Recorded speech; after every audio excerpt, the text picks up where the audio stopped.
Good evening. It's good to see you guys here. We're going to share a song that I wrote a handful of years ago for a few people in my life that I love very dearly. One of them is my dad. He is a workaholic who has struggled with rest. Do you guys ever find yourself struggling to get enough rest, to have rest of heart and mind as well as physical rest? He's one of those people, and I have realized as I've aged that I'm one of those people as well.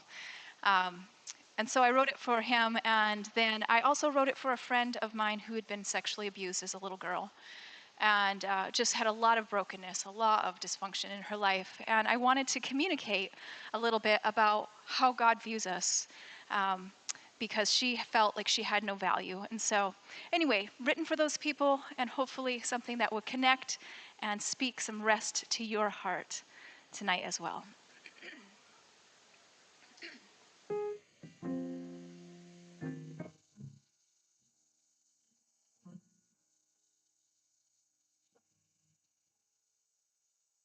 Rest a while, weary child, in the mighty arms of God. Lay your head upon his chest, close your eyes and simply rest. He has heard all you need. He has heard, he has seen. So come and lay your burdens down and let his love surround and hold you.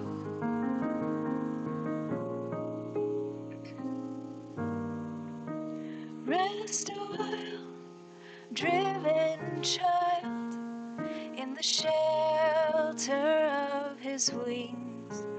They have been a place of refuge to both homeless and kings. Rest assured, he knows your needs. He is the giver of good things from ages past through eternity.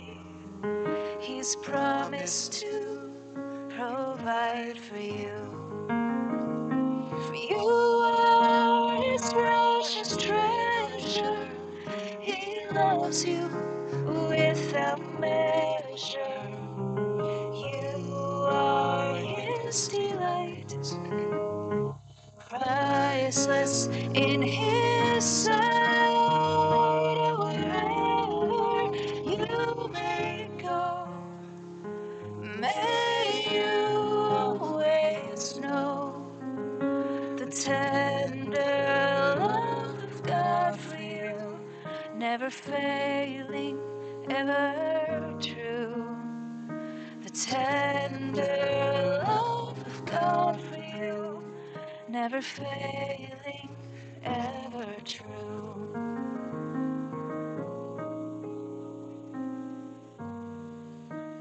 Rest a while, broken child, in the healing hands of God. Hands that hold the reeling tears will wipe away your tears.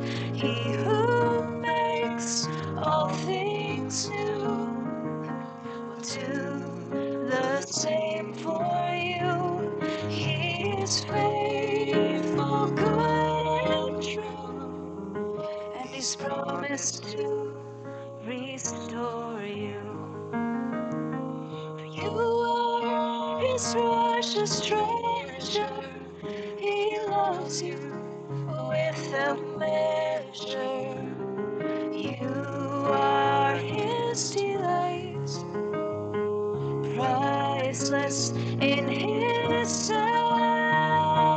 Wherever you may go, may you always know the tender love of God for you, never failing, ever true. The tender love of God for you, never failing, ever true.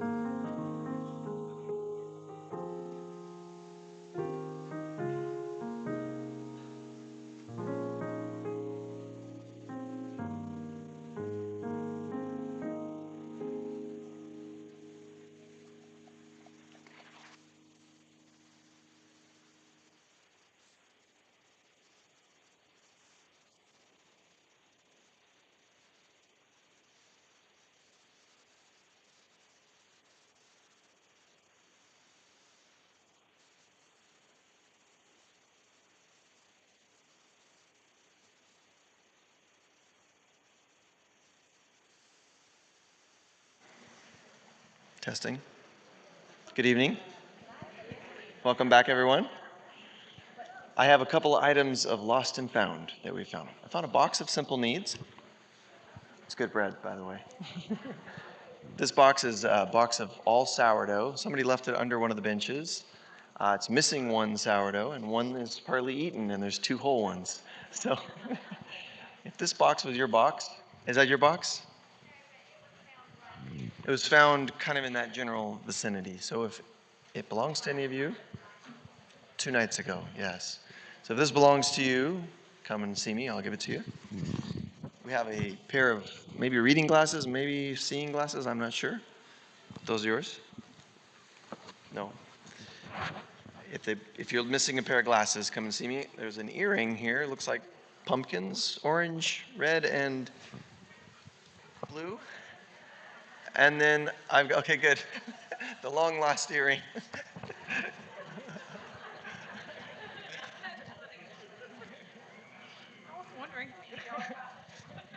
And then those are your glasses. Good. Yay.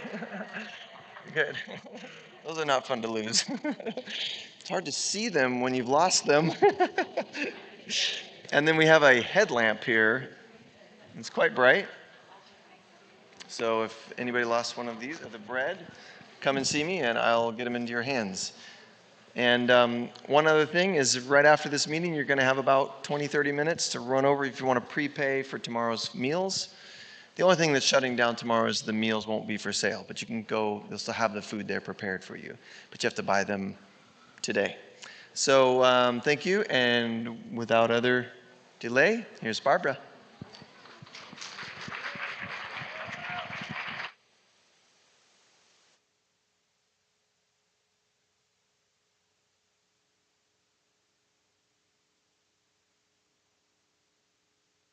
Testing. I've got voice. I'm a little lady with a little voice. So thank you for coming, and we're going on an exciting journey this evening. We're going on a journey through the gastrointestinal tract. It's a very interesting journey. It's a very misunderstood journey. And I love the Proverbs 14 verse 6 that says, knowledge is easy to him that understands. When we understand how the gastrointestinal tract works, what happens at every stage, we automatically have the knowledge on how to treat it. Last year, I was in, I think it was Tennessee. I'll get a little bit confused. I'm still trying to get around your, 52 states? It's really easy in Australia. We've only got a few. A lady was driving, a little Mexican lady living in the US. She's about 50. She said, I had terrible gut problems. She said, I went from doctor to doctor to doctor to naturopath to naturopath. How many people have heard that story or experienced that story? That's why I believe God designed each one of us to be our own doctor. And so what she did was she confronted with the fact she got to work it out herself.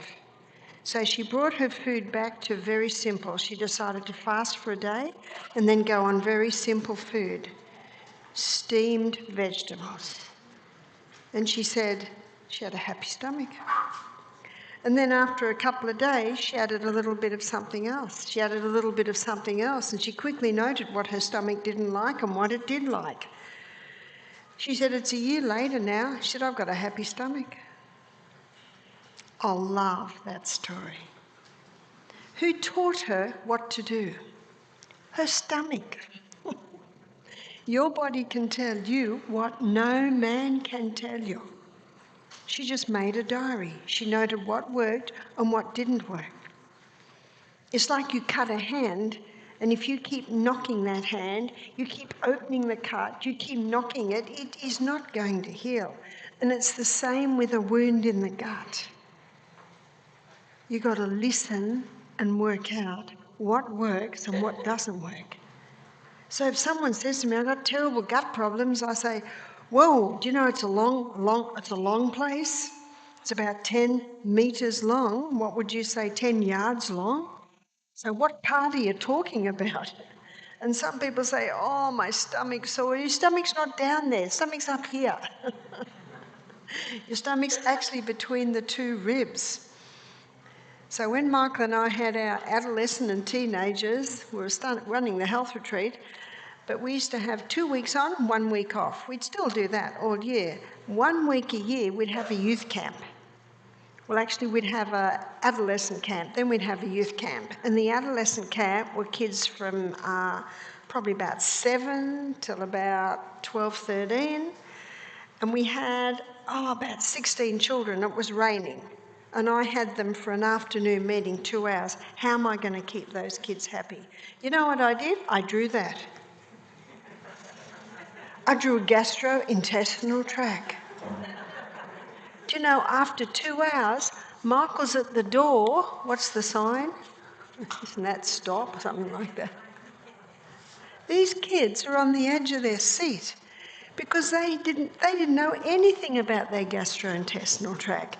They found it so interesting, and I got some parents very upset with me a couple of days later because they took their child to buy ice cream and the child said, "No, we're not having ice cream." Because the child now knew what was in that ice cream and what it was doing to them. Children very black and white. I just showed them what happened. And so let's begin our journey. And our journey begins in the mouth. And the mouth is the only part of the whole of our gastrointestinal tract that we have say over. Number one, we have say over what goes in. Is it the best organic food prepared in the best manner? Or is it cheap, devitalised fast food that devitalised is the words, hasn't got many nutrients at all? How's the body ever going to maintain itself or ever even heal if it's not getting the right building materials? So we choose what goes in. Number two, we choose how much goes in. Is it 1 plate of food or is it 10 platefuls of food? And you will discover, especially when we get down to the stomach, that if you overload the stomach, it doesn't work very well. We have say over what goes in. We have say over how much goes in. We have say over how long it's in the mouth. Is it chew, chew, swallow, chew, chew, swallow, chew, chew, swallow? Or is it put the knife and fork down and chew 30 times? Because there's no teeth in the stomach. The only teeth is in the mouth. We should be chewing because it's not going to be chewed anywhere else. And the more you chew, the smaller the particles, the larger the surface area the enzymes have to work on. What's also happening is as we chew, messages are going to the brain. Oh, there's a bit of fat coming, and so the brain contacts the pancreas and the liver and says, yes, there's a bit, and there's a bit of protein coming, and so all the rest of the organs involved in digestion are listening and preparing ready. But when it's chew, chew, swallow, chew, chew, swallow, chew, chew, swallow, the organs are saying, what's coming? And the brain says, I don't know. What was that? What was that? What was that? And we're such a fast society today that it is a common problem, chewing too fast, not chewing enough. My husband does everything fast. He drives very fast, and it's all right, I love it. He does everything fast. It's actually one of the things I really loved about him before we married. He's a mover. Things happen. While the board meeting's planning it, Michael's done it. He also eats often too fast. Ladies, we know that you never nag because it never does any good. So when he's chewing fast, I'm sure he's got his mind on all the things he's got to do today. I touch his arm and smile, and he goes, oh. He just needs a little reminder. It's important to chew. Have you heard the old saying, we should chew our drinks and drink our food? Have you heard that saying? So when our guests are juicing, we suggest they get a mouthful of juice. And have you had those beautiful juices up there? I'm having some every day. When you take the juice, you take a mouthful and you swish it in your mouth. You chew it, so to speak. And the little bit of digestion that does happen with juices is activated by the enzymes in the mouth, as we will see in a minute. And we should drink our food. In other words, we should chew, chew, chew, chew until it gets broken down to the tiniest particles, almost to like it's a cream. So the mouth is the first area. Oh, actually, we didn't get to our 5. We have say over what goes in, we have say over how much goes in, we have say how long it's in the mouth, we have say over how often it goes in. Is it every 2 hours or is it just at meal times? We touched on that yesterday with diabetes, how time restricted eating twice, 6 hours apart, is balancing blood sugar levels better than eating every couple of hours. And as we get into the stomach, you will see why. So the 5th choice we make is the environment of entry. As one writer said, we should cast off care and anxious thought when we sit to dine. No controversial issues are to be discussed at the table, because when we get stressed or anxious, it blocks the release of our digestive enzymes. I remember many years ago, I got the news halfway through breakfast that my favourite auntie had passed. Or I didn't finish breakfast that day. Whenever you're a little bit upset, it actually blocks digestion because the energies need to go to brain, emotions, nervous system, other areas. The brain is controlling so many things, and it also has a priority system of where blood and nervous system attention goes. So they're the 5 choices that we make regarding what goes into the mouth. And as you will see, it affects the whole of the gastrointestinal tract. So the first organ of digestion is the mouth, and it is an alkaline environment. And there are a couple of enzymes that are released in the mouth that start digestion. One is ptyalin. Ptyalin is a salivary amylase. And ptyalin, as the salivary amylase, begins the starch digestion. Another reason why we should be chewing our pasta and our breads, well, another word for starch is carbohydrates. We should be chewing them very, very well. You see, the ptyalin works in this alkaline environment, and the more we chew, the more ptyalin can start to break down the starch, because once it gets into the stomach, you will see when we move into the stomach that the stomach is an acid environment. It's the only part of our body that should be acid. So once the mixture of ptyalin and starch move into the stomach, it takes about 15 minutes, and then starch digestion stops because now it's an acid environment. Ptyalin is present in very minor amounts in a baby because all a baby is having is milk, so they don't need very much ptyalin. Ptyalin is actually not released in major amounts in a baby's mouth until the molars are through. The first teeth that come are 4 at the top and 4 at the bottom. These teeth are called milk teeth. You know why they're called milk teeth traditionally? Because that's all babies should be having, is milk. So when do they appear? Anywhere between 7.5 months. Some babies a little bit earlier, some a little bit later. Usually by about 12, 14 months, those 8 teeth are through. And then between 14 and maybe 22 months of age, then the molars come through. The molars grind. What do we grind? We grind grain. And it's not until the molars are through that the salivary amylase ptyalin is released. You see, it's not released until it's needed. It's not needed until the molars are there, because that baby should not be having any starch until the molars are through. I gave you a psalm earlier in the week, Psalm 146 verse 3. The Bible says, "Put not your trust in princes." Who are the princes? They're the authorities in the field. Why does the Bible say that? This is the authorities in government, the authorities in medicine, the authorities in nutrition. Because sometimes they get it wrong. But do you know what the princes in the field of paediatrics, whether it be a paediatric nurse or doctor or specialist, they're telling mothers today that they have to give their babies rice cereal 4 to 6 months of age. 4 to 6 months of age? There's very little Tylenol. So why are they saying that? Because they've tested breast milk. And in the first 6 months, breast milk has more iron than in the second 6 months. Has God made a mistake? God never makes mistakes. Have you seen how much a baby grows in that first 6 months compared to how much a baby grows in the second 6 months? They literally explode in the first 6 months. Whereas in the second 6 months, oh yes, they're still growing, but not quite as exponentially. And so it's not rocket science that the baby's need for iron in the first 6 months is greater than the second 6 months.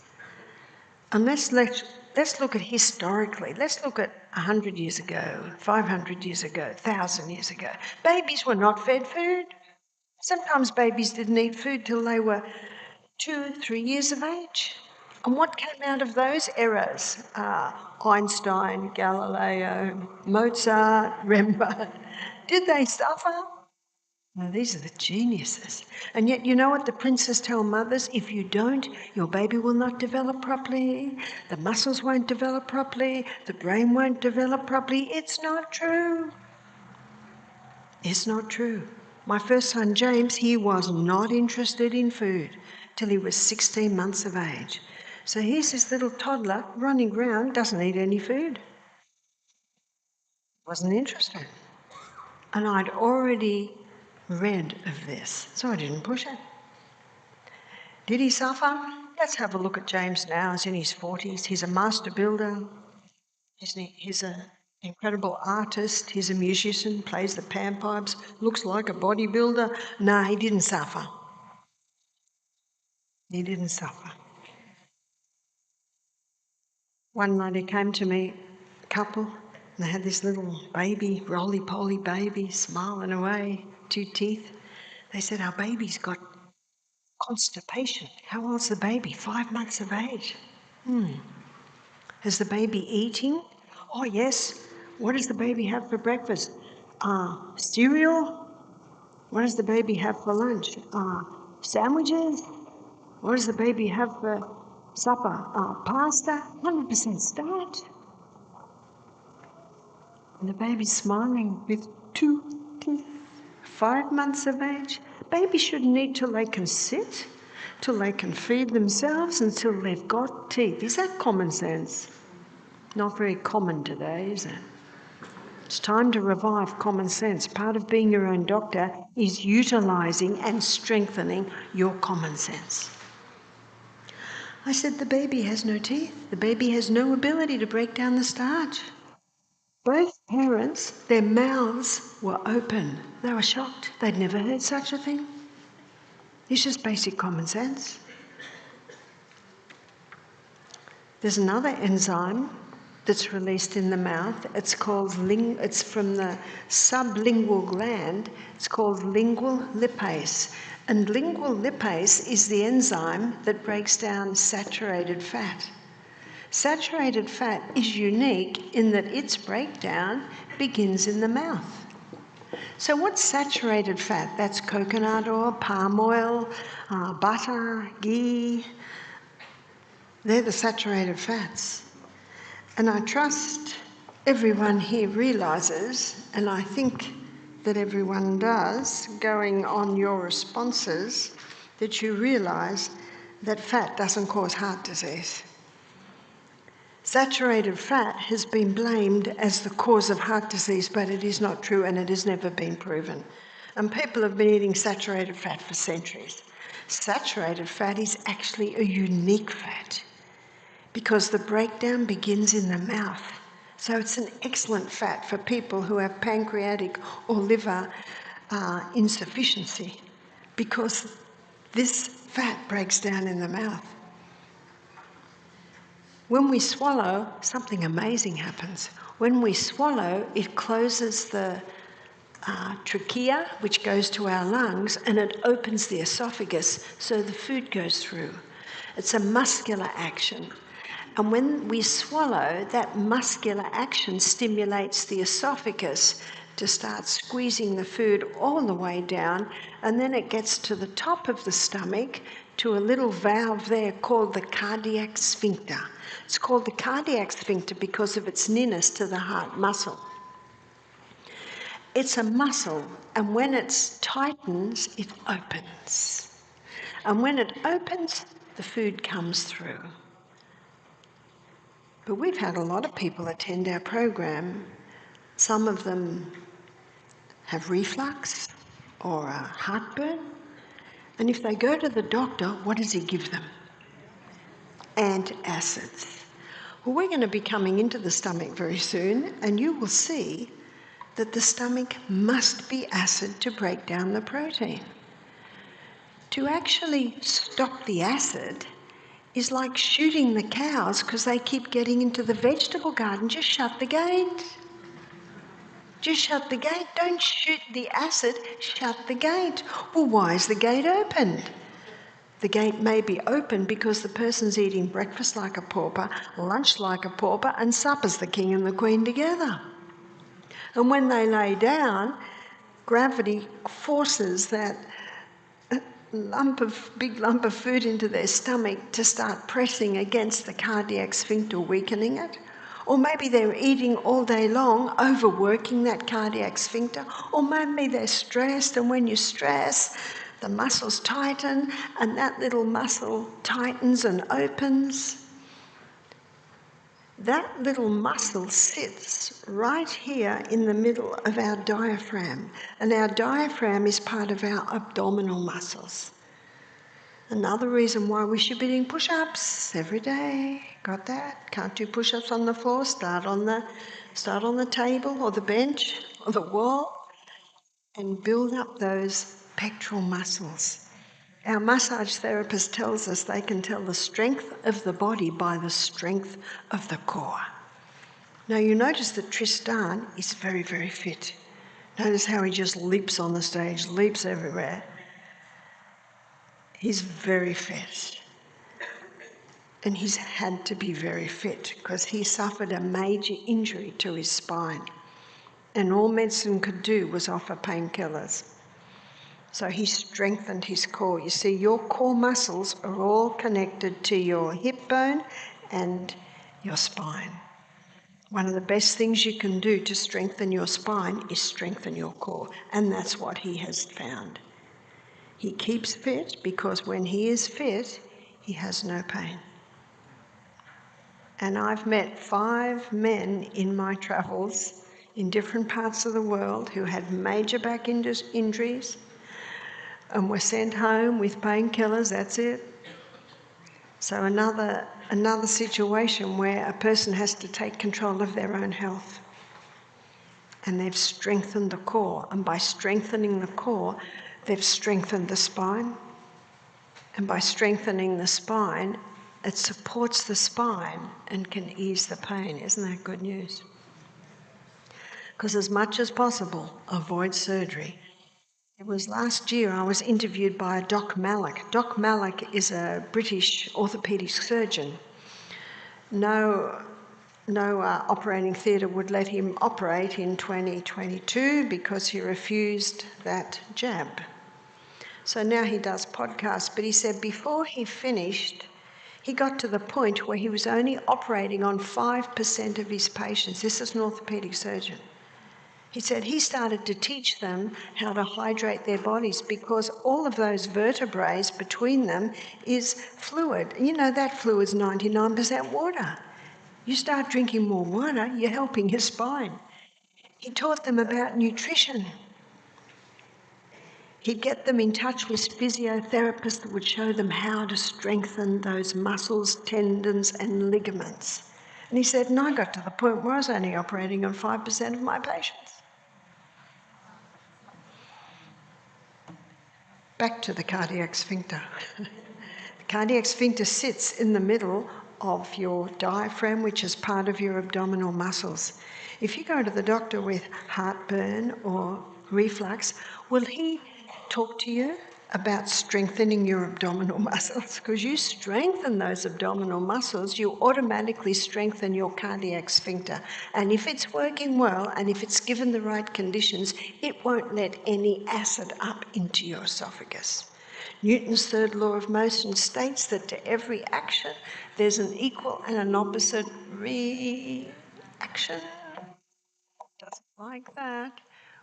We always must be investigating as to why these things are so. If you don't find the cause, you won't have a cure.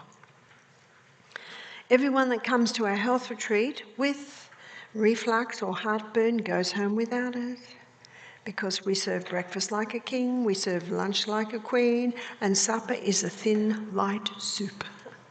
And we give magnesium, because magnesium is the ultimate muscle relaxant. You take magnesium, you relax that cardiac sphincter, and it closes. So now we're coming into the stomach, and the stomach is an acid environment. It's actually the only part of the whole body that should be acid. We looked at acid-alkaline balance in another class, and how the body fluids should all be alkaline except for the stomach. I have never met anyone with too much acid in their stomach. If someone says to me, I've got too much acid in my stomach, I say, you must be digesting your meal really well. You look at dogs, they have 10 times the hydrochloric acid that we do, and they don't get heartburn and they don't get stomach ulcer. But have you seen what they eat? They eat things that are just about kill us, because they've got such an acid stomach. But I have met many with not enough acid, low hydrochloric acid. What would be one of the signs is 5 hours later and the person feels like they've only just eaten their meal.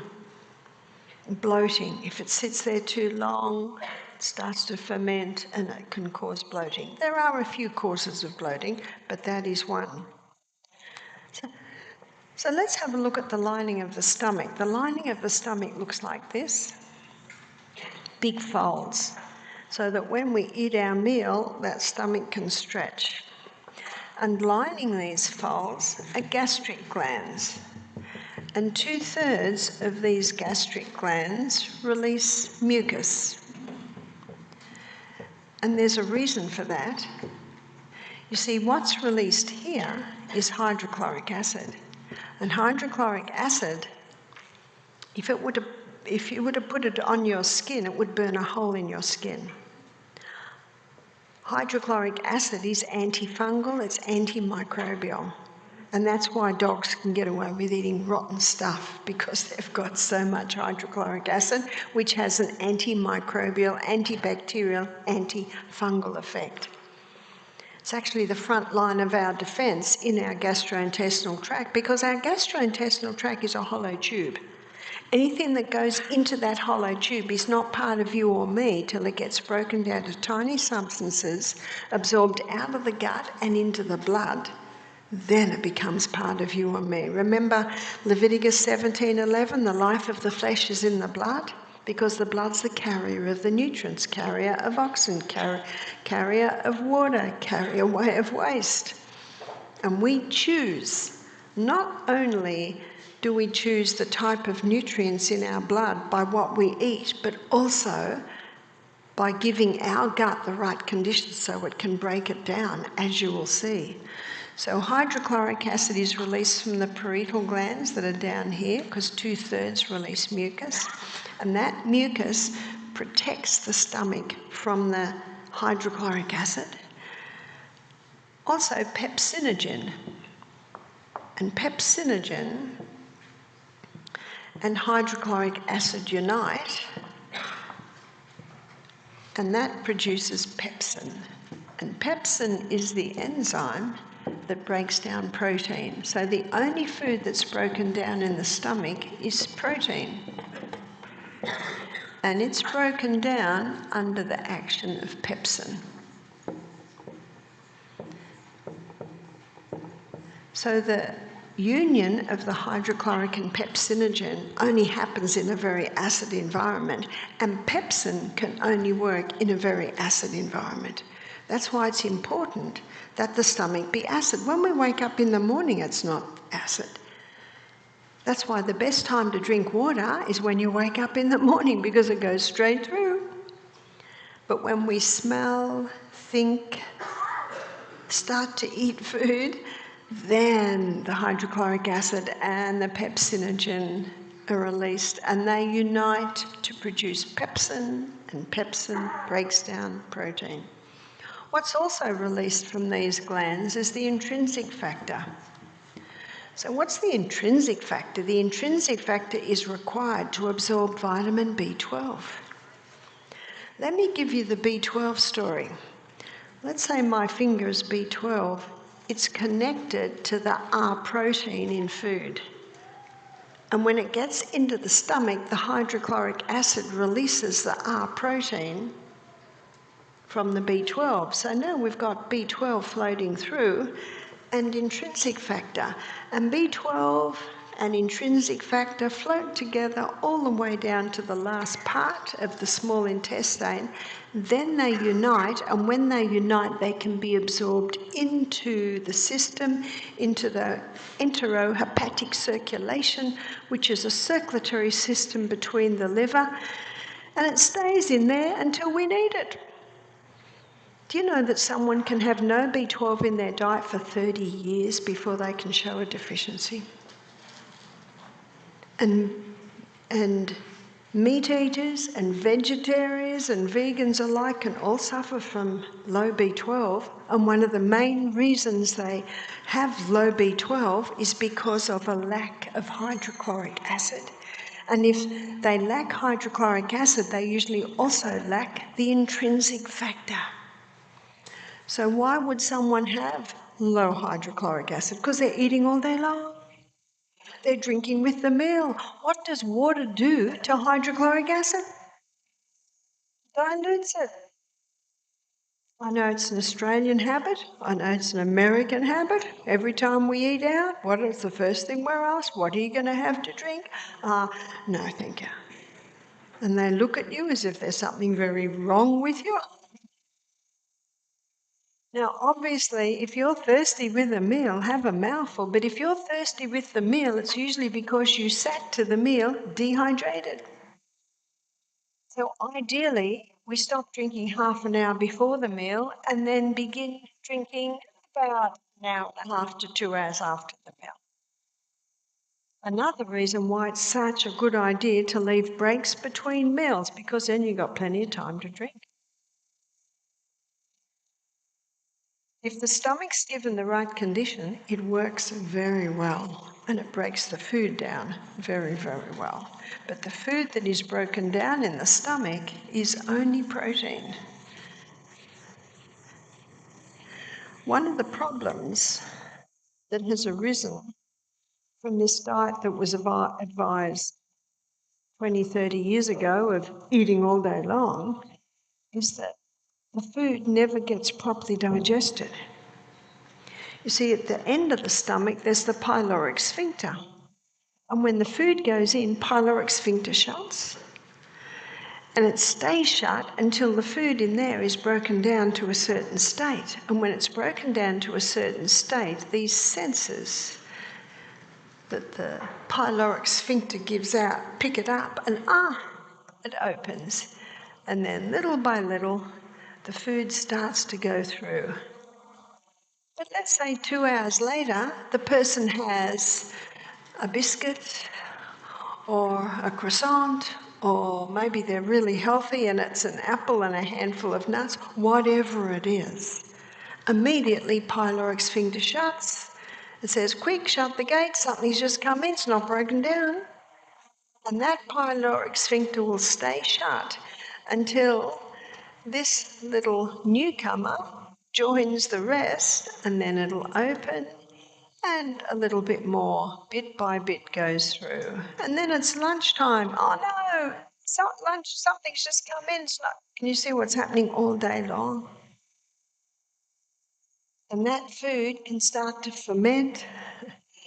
It cannot be broken down properly because the hydrochloric acid is exhausted, and if it's not broken down effectively, it can't get out of the gut and into the blood. It's one thing to eat the best food that you can possibly buy, but it's another thing to ensure that your digestion is able to break that food down. So what can you do if someone has low hydrochloric acid? There's a few simple things you can do to boost your hydrochloric acid. And one is to have the juice of a lemon just before the meal. All the dressings we use at Misty Mountain are all based on lemon juice. It's a great digestive aid. Or you could have a third of a teaspoon of cayenne pepper in a little bit of, maybe a third of a cup of water, throw that down. That'll wake up your digestive juices. Or you can have maybe a third of a cup of hot ginger tea. That's a sweet bitter. That can boost hydrochloric acid. But the main thing is once you've eaten the meal, leave it alone. Let it do its work. How long does digestion take? There's been much research done on this one, and they all come to the same conclusions, between 3.5 to 4 hours. That's how long it takes to digest a meal. And then the stomach loves about a 1 hour break. So we have always done that. In the writings of Ellen White, she talks about leaving a break between the meals. And breakfast like a king, lunch like a queen, supper like a pauper. How long's that saying been around? It's been around for hundreds of years. And so now nutrition has taken it on, time-restricted eating. It's come out of the 5-2 diet, come out of the intermittent fasting, eating twice, 6 hours apart in a 24-hour period. You know what that gives? That gives about a 16-hour fast every 24 hours. That's a very easy fast to do.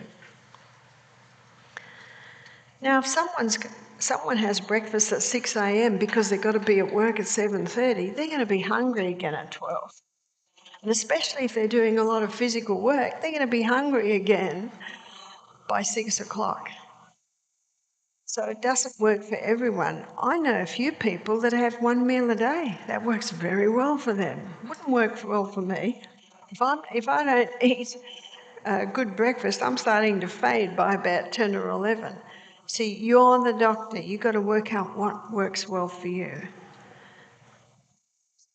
To be able to do this, it's important to have a high fibre diet because fibre slowly releases the glucose. It's important to include protein in your meals. Protein's the building blocks of the body. You cannot function without protein. You cannot heal without protein. And on the high carbohydrate diet we looked at yesterday, cereal and toasted breakfast, sandwiches for lunch, pasta for tea, sometimes biscuits, cookies, mid-morning, mid-afternoon. That's a high carbohydrate diet, often lacking fibre, often lacking protein, and often lacking the good fats. Fat also is important for digestion. Fibre is important because it slowly releases the glucose. Protein's important because it's in the stomach that protein's broken down. The fat's important because it does coat the food and delay digestion a bit. I remember as a mother, just a young mother, when I just had a few children, I did not want to be in the kitchen all day. So I would make sure my children had a good breakfast, high fibre, great proteins and good fats, and then I wouldn't hear from them. I wouldn't hear from them for 4 or 5 hours. That's really good.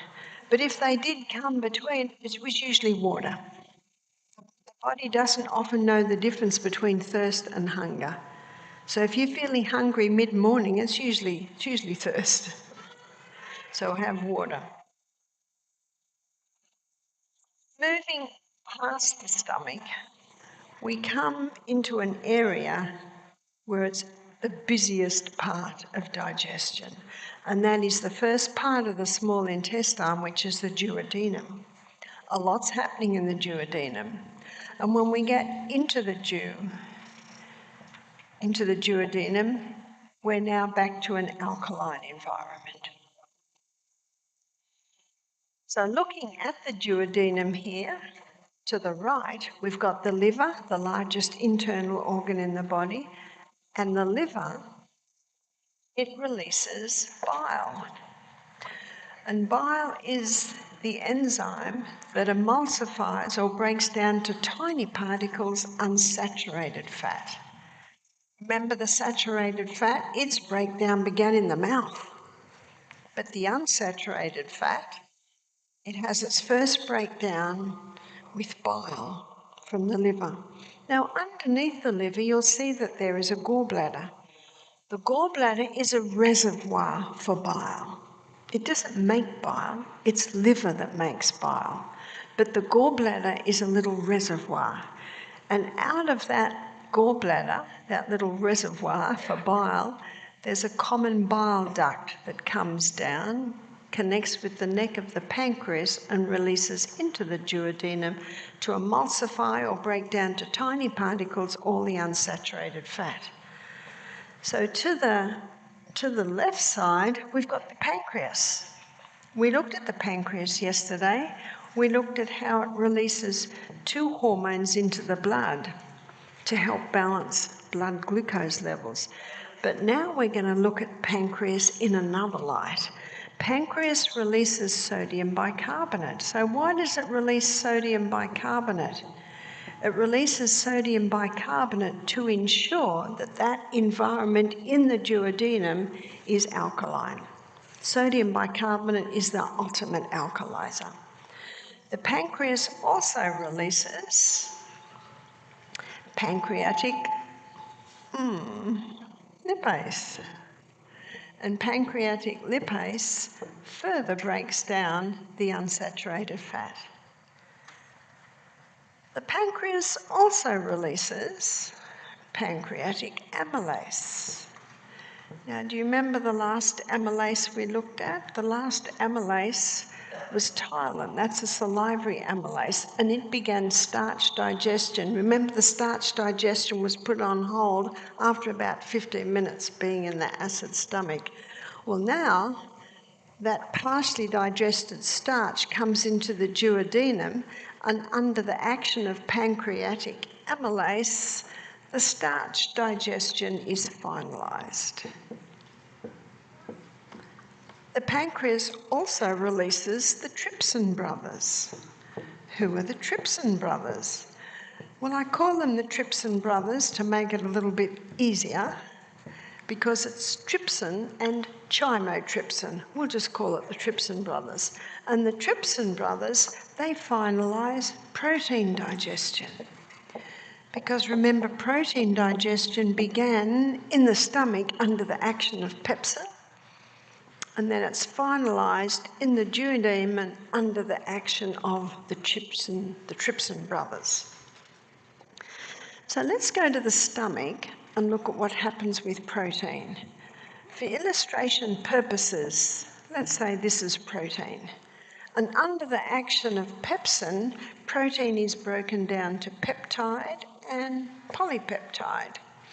Now the peptide and the polypeptide come into the duodenum, and the trypsin brothers break the peptide down to amino acid and the polypeptide down to peptide and amino acid, and the peptide down to amino acid. Because it's only as these singular structures that the amino acids can be absorbed out of the gut and into the blood. And the absorption of our nutrients is usually finalised halfway down the small intestine.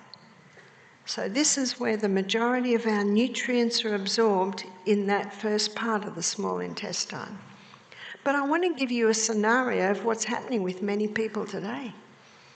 Many people today are eating all day long, a little bit here, a little bit there, drinking with their meals, stressed out.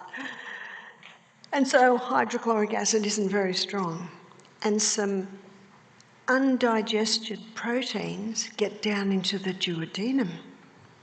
And when it gets into the duodenum, the trypsin brothers say, "What are you doing here?" And the protein says, "Sorry, but they're eating all day long and they're drinking with their meals and hydrochloric acid's low." And the trypsin brothers say, "Well, we'll do the best we can." But all they can do is break it down to peptide and polypeptide.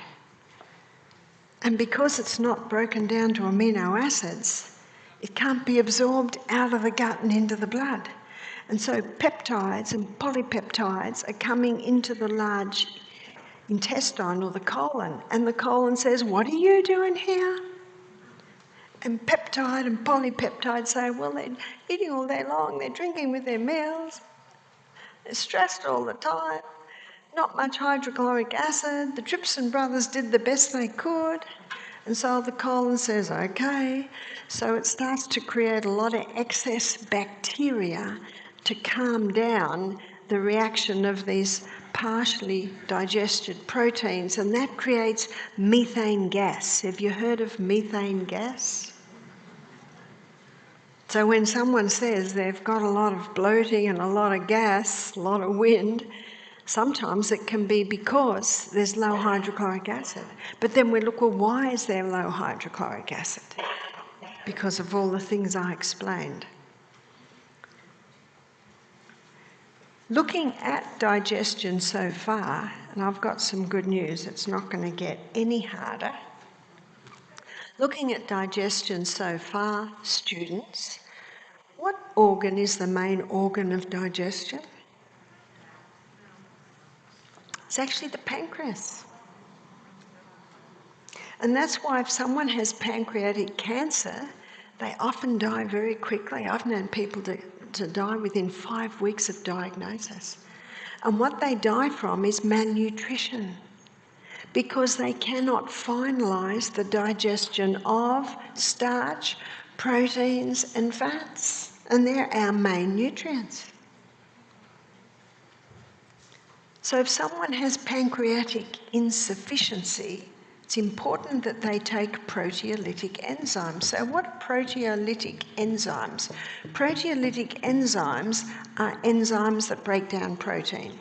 So pepsin is a proteolytic enzyme, and the Trypsin brothers are proteolytic enzymes.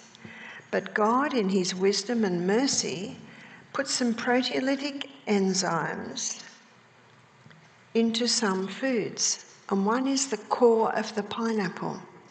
The core of the pineapple contains bromelain, and bromelain is a proteolytic enzyme that breaks down protein.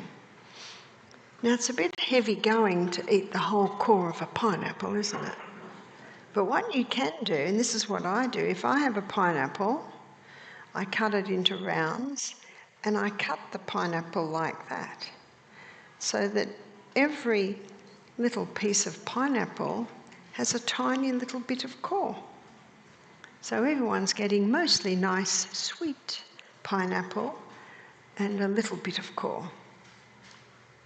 And yet, isn't that the part many people throw away? I've also recently discovered, only last year, that the skin of the pineapple also contains bromelain.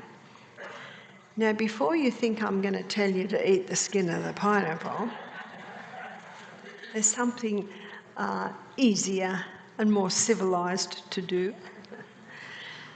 That when you've cut all the skin off your pineapple, you put it in a saucepan, cover it with water and gently simmer it for 10 minutes. And then turn it off and let it cool. And so what a person can do is drink maybe a third of a cup of that hot before each meal. Now, it'll be quite pleasant, because when you peel a pineapple, it's inevitable that you get some of that sweet flesh. And so that gives a bit of sweetness to your tea. The other one is papain. And papain comes from the papaya or the pawpaw. And what you can do is, when you eat pawpaw, yes, the seeds are a bit hot, but you can gather all the seeds, wash them, dehydrate them, go to your pepper grinder and empty that out, because black pepper is an irritant to the gastrointestinal tract. So empty that out and then fill it with the little black seeds from the papaya or the pawpaw, and that can be ground on your food, and you're getting some papain. Now, your guests might say, your black pepper tastes a little different than the black pepper I'm used to. It does have a bite to it, but of course it's a slightly different flavour. So there's some simple things that you can do with the food that we have. But if someone has pancreatic problems, they really need to take digestive enzymes that contain those proteolytic enzymes. Now we're at the grand finale of digestion, which is where the nutrients are absorbed out of the gut and into the blood. Most is absorbed halfway down the small intestine. All that's left is insoluble fibre. And in a minute we'll see the importance of that. But let's look at the lining of the small intestine. They're lined with villi, and these little villi also have microvilli covering them. In fact, the surface area is so great, one writer claimed there's about 7 kilometres of surface area in that small intestine. Up the middle of the villi is a lacteal, and the lacteal is part of our lymphatic system.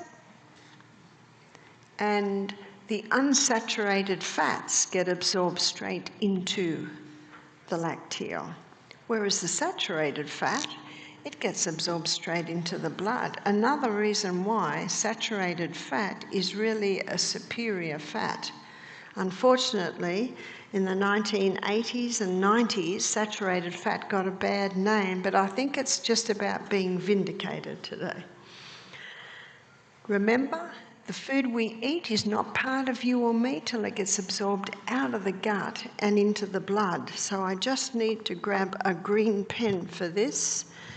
Lining these villi is a wonderful covering, or often called a turf wall, which is made up of Lactobacillus acidophilus bifidus bacterium.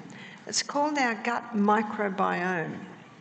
And when we were in our mother's womb, our gut was sterile. We did not have any gut flora covering our villi. But when we were born, we were literally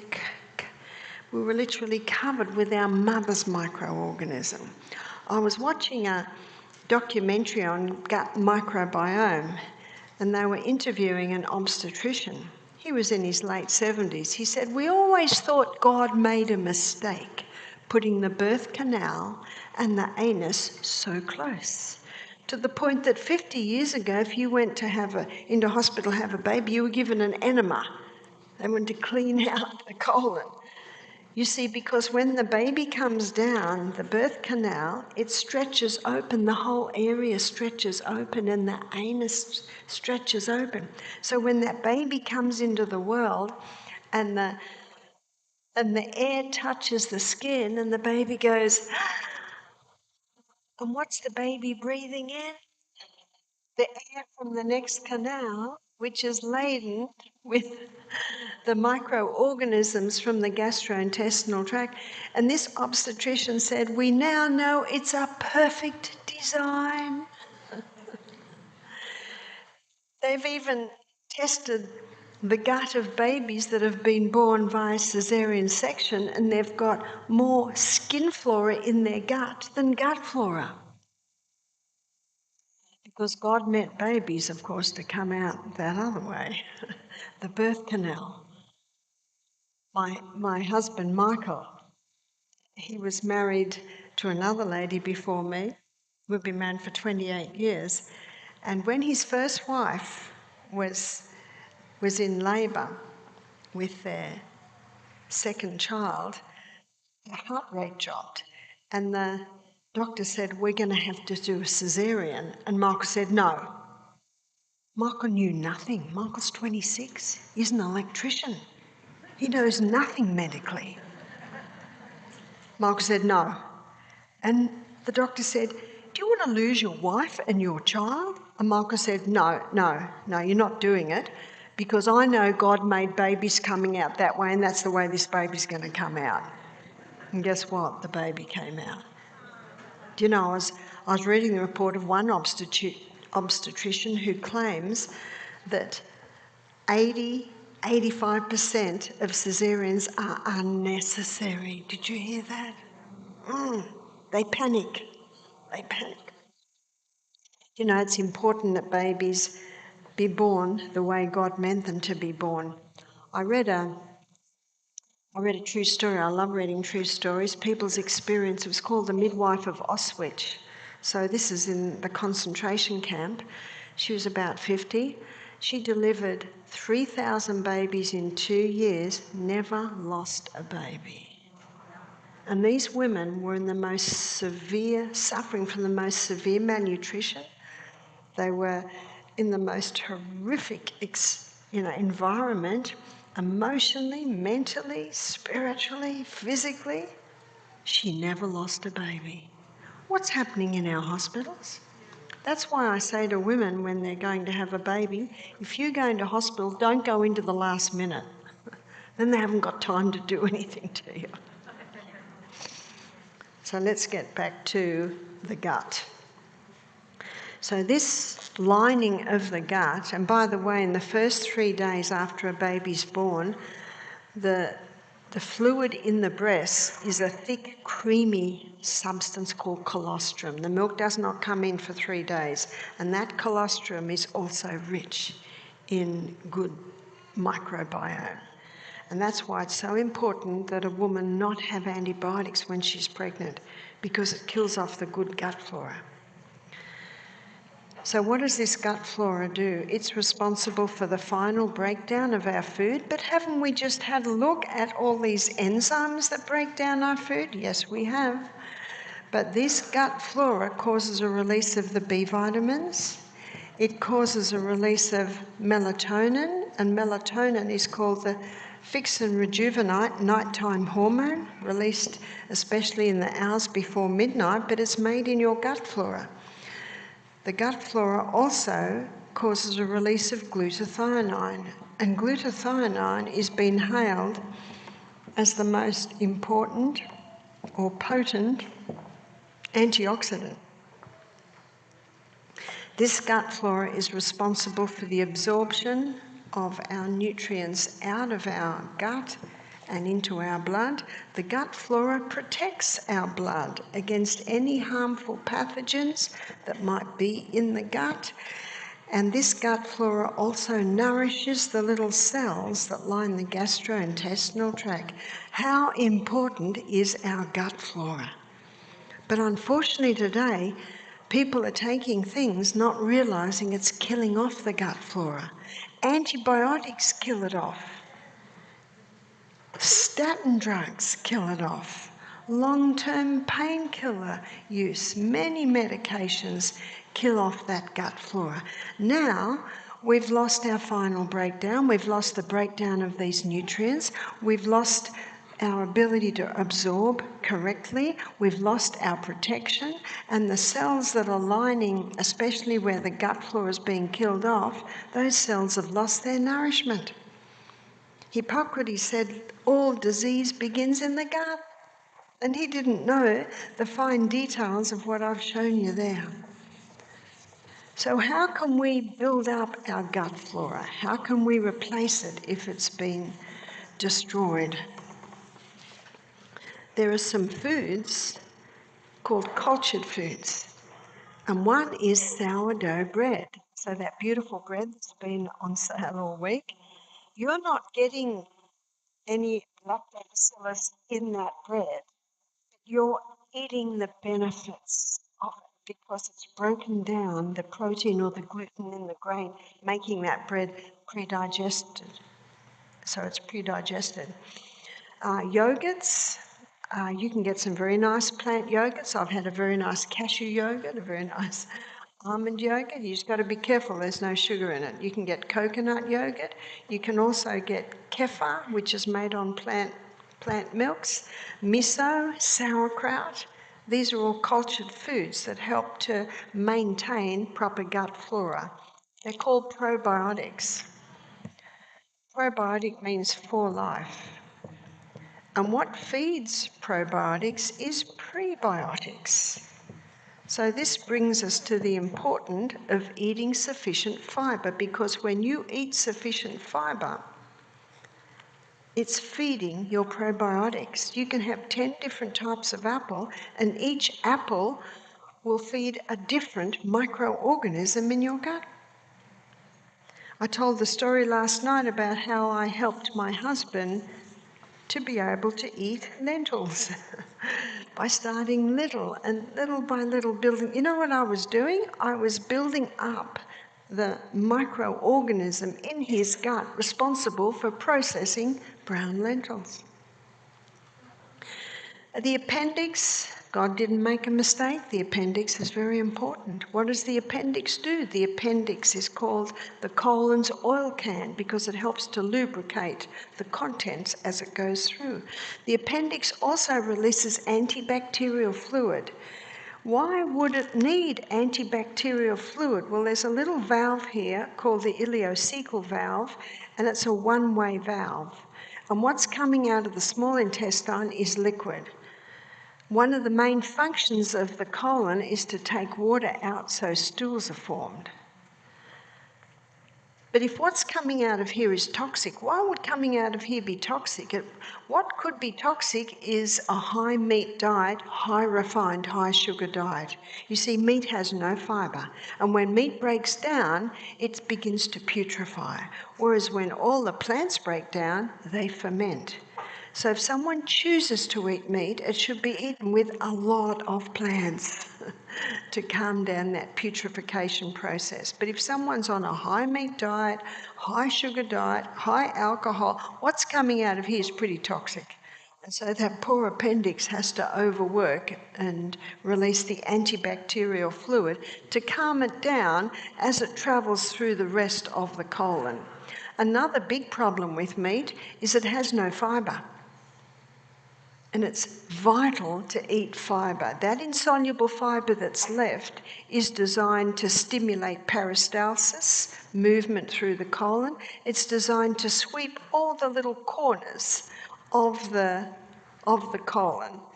So when we're eating a plant-based diet, that encourages proper evacuation of the colon. Dr. Kellogg said 3 intakes of food a day should equal rations a day. And if you notice, the colon has a mind of its own. If you tell it to go, it won't. And if you tell it to stop, it won't. It needs gentle stimulation. It needs us to be having adequate water. It needs us to be exercising every day. It needs us to be going to bed early every night. We're back to the Sustain Me principles. And it also needs us to be having fibre. There is no fibre in refined food. There is no fibre in refined sugar. And there is no fibre in dairy products or meat. It's plants that give the fibre. In my book, Sustain Me, I've got a chapter on the colon, and it shows a herb tea there that you can take to stimulate peristalsis. If a person's doing everything right and they're still not going every day, this herb tea can encourage it. What if they're overgoing? It's called irritable bowel, Crohn's disease, colitis, ulcerative colitis, and people are told it's autoimmune diseases and they'll never heal. I don't believe that at all. I've seen people totally heal from this.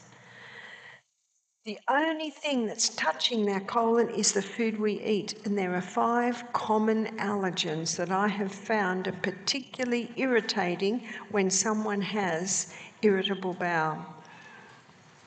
It's wheat, which was hybridized in the 50s, dairy, common allergen. Oats are high in a plant chemical called lectins, and if that gets into the blood, it increases inflammation.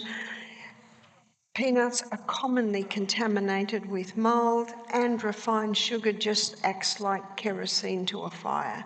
Stopping these foods can have a dramatic effect on any irritation in the gastrointestinal tract.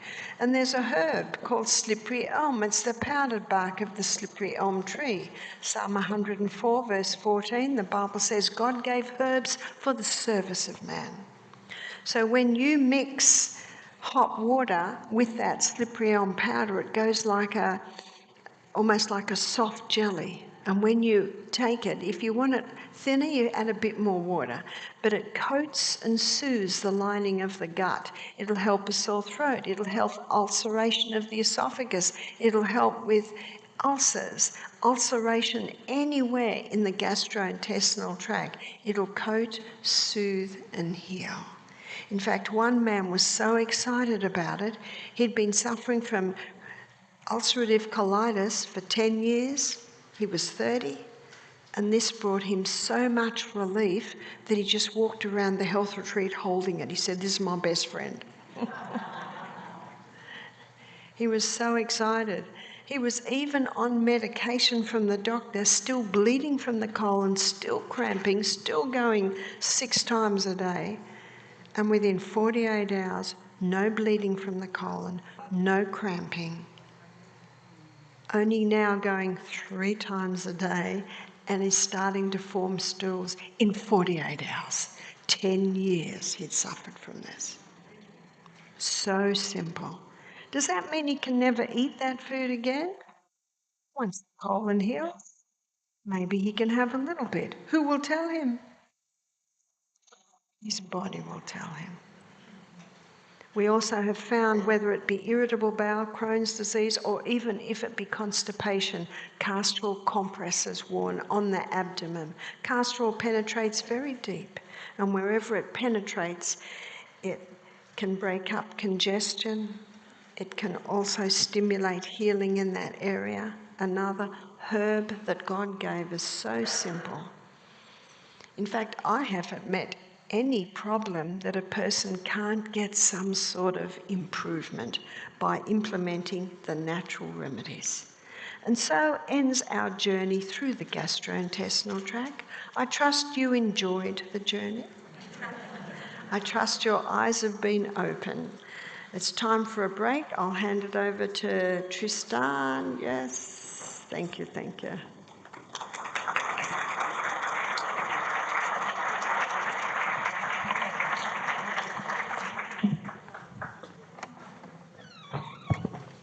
Real quick.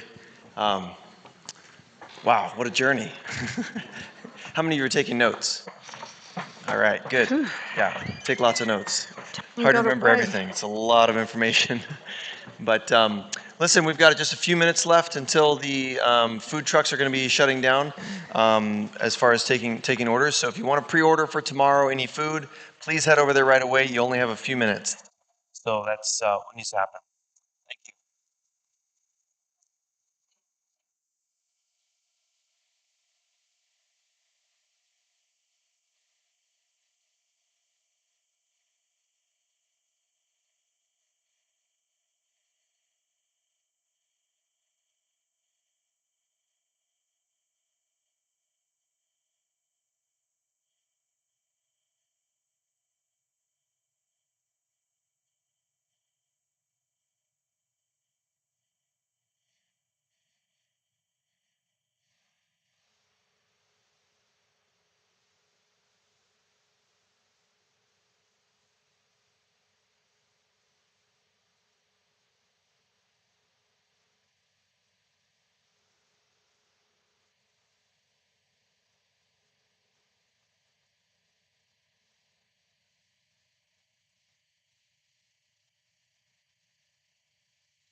Okay, let's all get settled back in, ready for the next meeting. This is a song that a friend of ours gave us the words to play. He had been having some struggles. He had a teenage daughter, a 4-year-old son, and twin babies, and he wanted to be a patient daddy. You know, the Bible tells us in Hebrews 12, verse 1, seeing we are compassed about with such a great cloud of witnesses, let us lay aside every weight and the sin which does so easily beset us, and run with patience the race set before us. Well, Dennis was losing the battle. He wanted to be patient. Well, one night the Lord gave Dennis a dream, and in this dream, the Lord reminded Dennis where the power comes from. If we have a bad habit or a besetting sin, we can't overcome it on our own, can we? We need the grace of Jesus in our heart. Dennis had forgotten the very next verse that says, looking unto Jesus, the author and finisher of our faith. Well, Dennis wrote the words to this song and gave it to us to put music to. It's a song of victory. It's called Answer in the Snow.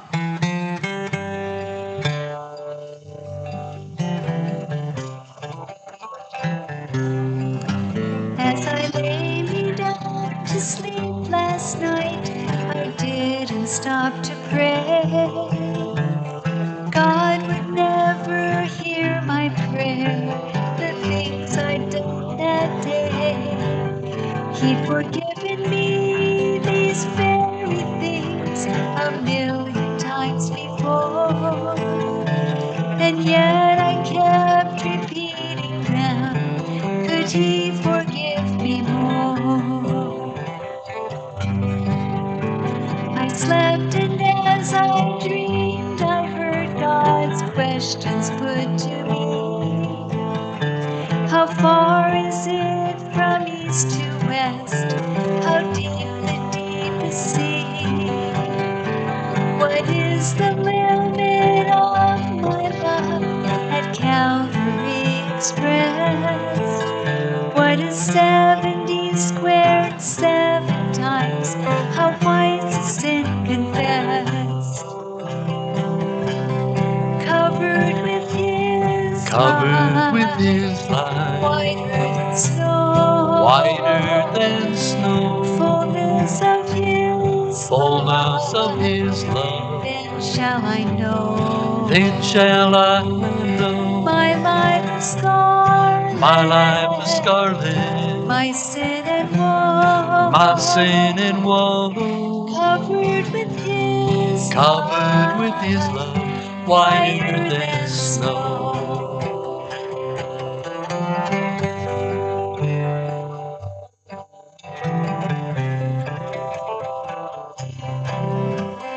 Voice excited by my ears said, Dad, it snowed last night. Come look, it covered everything and made the ground all white. And there before my eyes I saw God's answer in the snow. There is no limit to his love, no mortal man can know.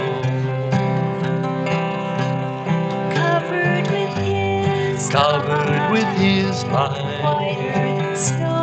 whiter than snow, fullness of his love. Then shall I know, Then shall I know my life is scarlet, my life is scarlet, my sin and woe, my sin and woe,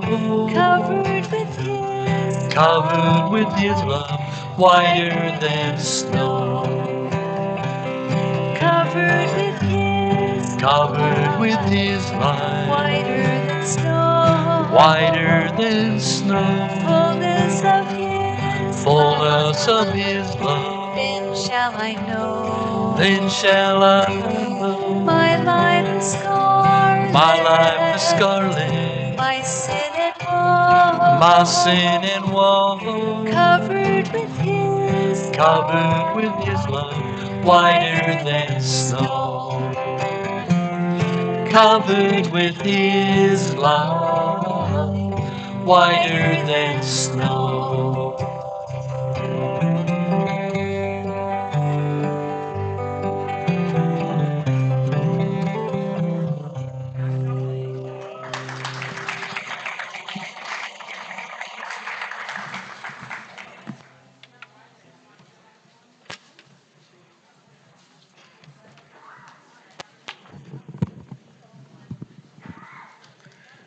Have you guys been blessed by the music in this?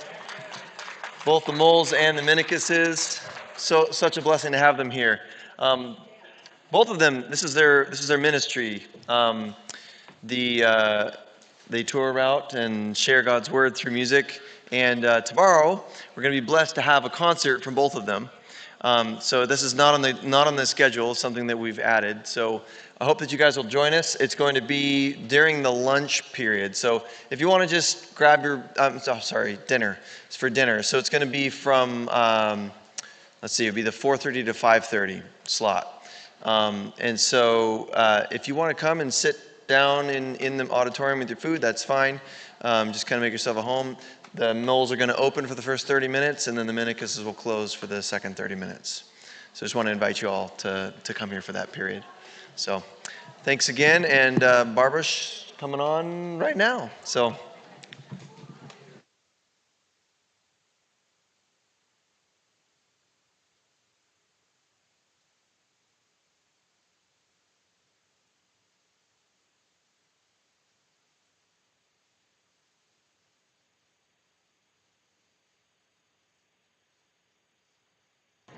Testing, there we go.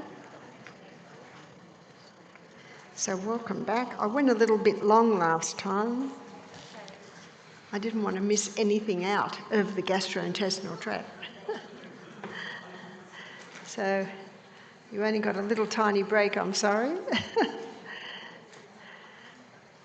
So good to hear that we're going to have a whole concert of the music tomorrow.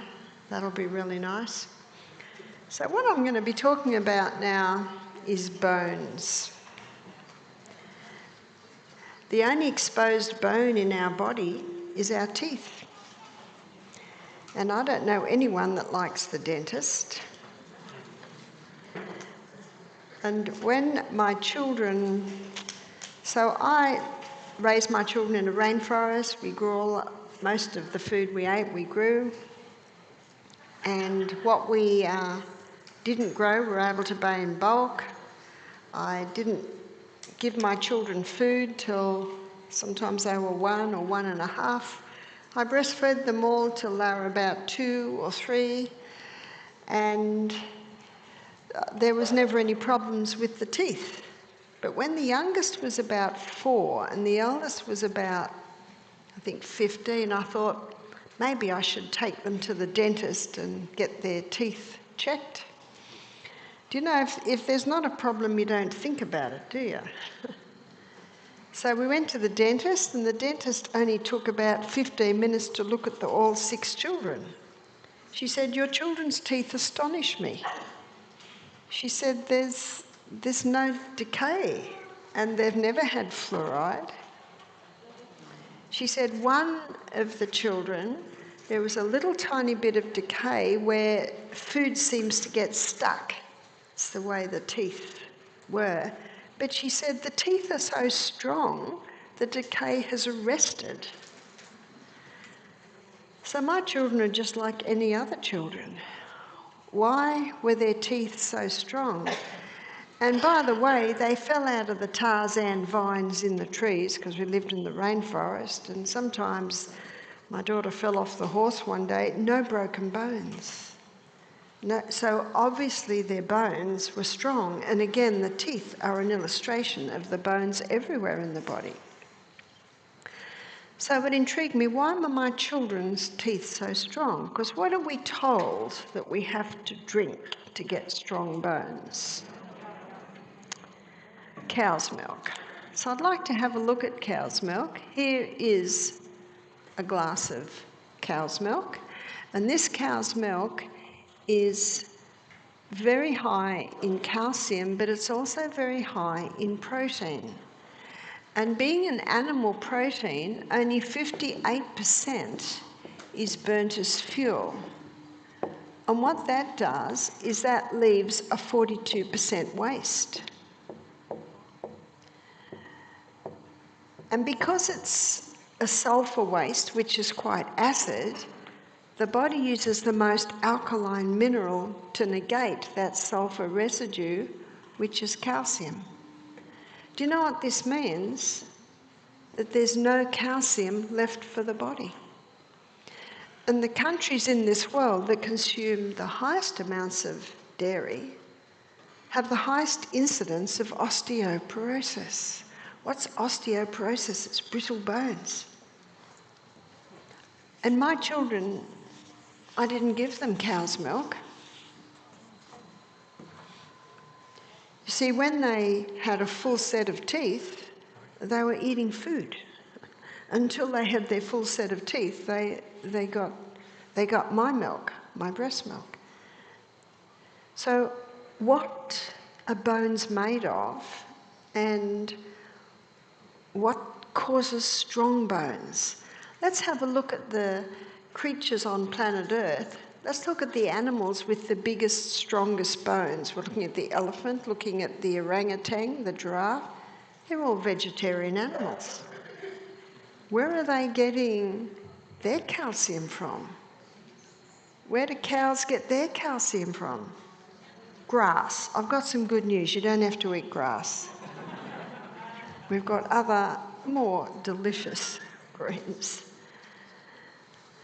And my eyes were really opened about 10 years ago when I read a book. A guest said to me, "This is a good book. Anyone that says this is a good book, you should read it. I get it." And it was called The Calcium Lie by Dr. Robert Thompson. And reading that book also opened my eyes on bones and bone strength. And he shows that bones are not made of calcium. So what are bones made of? Bones are made of 12 minerals and 64 trace minerals. So let's have a look at these minerals.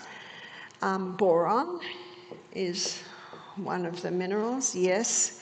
Calcium and chromium and iron and magnesium and manganese and selenium and silica and sulfur and potassium and phosphorus and zinc. That's what bones are made of, and 64 trace. So it's not rocket science that what do bones need? That. So where do we get that? Dr. Robert Thompson claims that the clearest indication of a creator God is seawater, because seawater contains the exact proportion and amount of minerals that is found in the body. Yes, in the bones, also in the blood. Did you know in the war the Navy used to transfuse with seawater if someone needed a blood transfusion and they didn't have blood? The good news is you don't have to drink seawater. It's not very nice. When I was in the Scottish Sea last week, I had a little mouthful. It's not very nice. No, God meant us to be drinking pure water. But what we can do is we can take a crystal of Celtic salt before every glass of water. When you do that, you're getting that mineral balance. And as we looked at last night, seawater contains 92 minerals. And of course, these 64 trace and these 12 main are in the exact proportion as is found in seawater. Of those 92 minerals, 30% is made up of sodium and 50% is chloride. And because they're the first crystals formed, that's what man scoops up, bleaches white, puts aluminium with it. There's your table salt. And as we looked at last night, when we looked at the heart, These two minerals cause an imbalance in and out of the cell, which can cause blood pressure to rise. But Celtic salt and Baja salt, the Celtic salt is a hand-harvested sea salt, hand-harvested in the old Celtic methods. In fact, France has recognised the value of where it is harvested. There's about, I think, millions of acre on the Brittany coast, and the French government have deemed it a heritage site. How nice. And there are peninsulas that come out like this, and the salt flats are like this. And so being on the sea, you get this wind that evaporates the water very quickly, and it's harvested, which means a lot of the minerals are locked up in the crystals. The Celtic salt and the Baja salt, that's also a fairly pristine area, but on the Mexican coast. When I was in Ireland a couple of weeks ago, they have the Argyll salt, which is a hand-harvested. In fact, many countries, I find when you investigate, they have some natural salt. I know the Celtic salt, they've investigated all over the world, different whole salts, because they contain 82 minerals. And they have retained the minerals in their exact proportion. Well, where are the other 10? Well, they're in such proportions that's barely measurable that it's inevitable that some are lost in the evaporation process. But hey, 82 is a lot closer to 92. And what's a baked potato without salt? What are lentils without salt? Our palate tells us we need salt, but we need the balanced salt. So that salt is a contributing factor to keeping bone strength. But there's something else, there's another area that we get, and we'll make a list here of what we can do for bone strength. Yes, the whole salt. And also dark green leafy vegetables. When we looked at the acid alkaline, we looked at how dark green leafy vegetables are phenomenally high in minerals and ideally organic. And what the organic farmer does, he feeds the soil. Because if the soil is rich, then the plant will be rich in minerals, and then the person that eats that plant will be rich in minerals. In his book, The Calcium Lie, Dr. Robert Thompson has the figures there that shows that 50 years ago there was twice as many minerals in the soil as there are today. If the soil's deficient, the plant's deficient, and the person that eats that plant will be deficient. When I was in California, a place called Fallbrook last year, might have even been early this year, I sort of forget. We went to an organic farm. It was an incredible farm. It was about 150 acres. And the guy there that has been running it for many years, I think he was late 70s, his name's Joe. He said that his father used to grow vegetables, and he said, I used to get so sick from mixing all the chemicals, so he's asked his father he could have 5 acres. And just do organic, and then I went to 20 acres. And now, I guess we're looking at 50, 60 years later, the whole farm is organic. The biggest strawberries I have ever seen. He said, I can't believe the money we used to spend on chemicals, we now spend nothing on chemicals. It took a while to get the land purified so it could be deemed organic, but they spend a lot of time on their compost bins. So with the compost bins, they have rotting matter with its microorganisms, and of course the microorganisms are now in the soil, and the soil is high in minerals, but they need the microorganisms to release the minerals for from the soil and put it into the plants. And that's why the organic farmer works on his soil. So when you are eating organic dark green leafy vegetables, you get a far higher mineral content. And as you can see, the minerals are what's important. Now, one of the reasons why calcium has been misunderstood is because it's called the king. So the reason that calcium is called the king is because when calcium gets into the cell, all the other minerals piggyback on the back of the cell. So let's draw the cell. Here's the cell, and where we want the calcium is inside the cell. But to get calcium inside the cell, we need vitamin D. Now, when vitamin D is present, then the calcium can get inside the cell. But when the calcium gets inside the cell, it pulls in with it all the other minerals.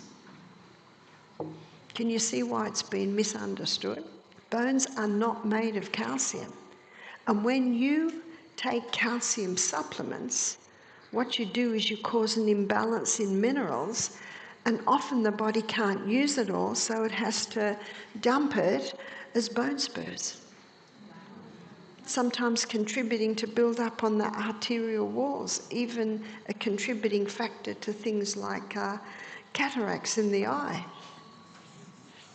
So we need calcium, but we need to have calcium the way we find it in nature.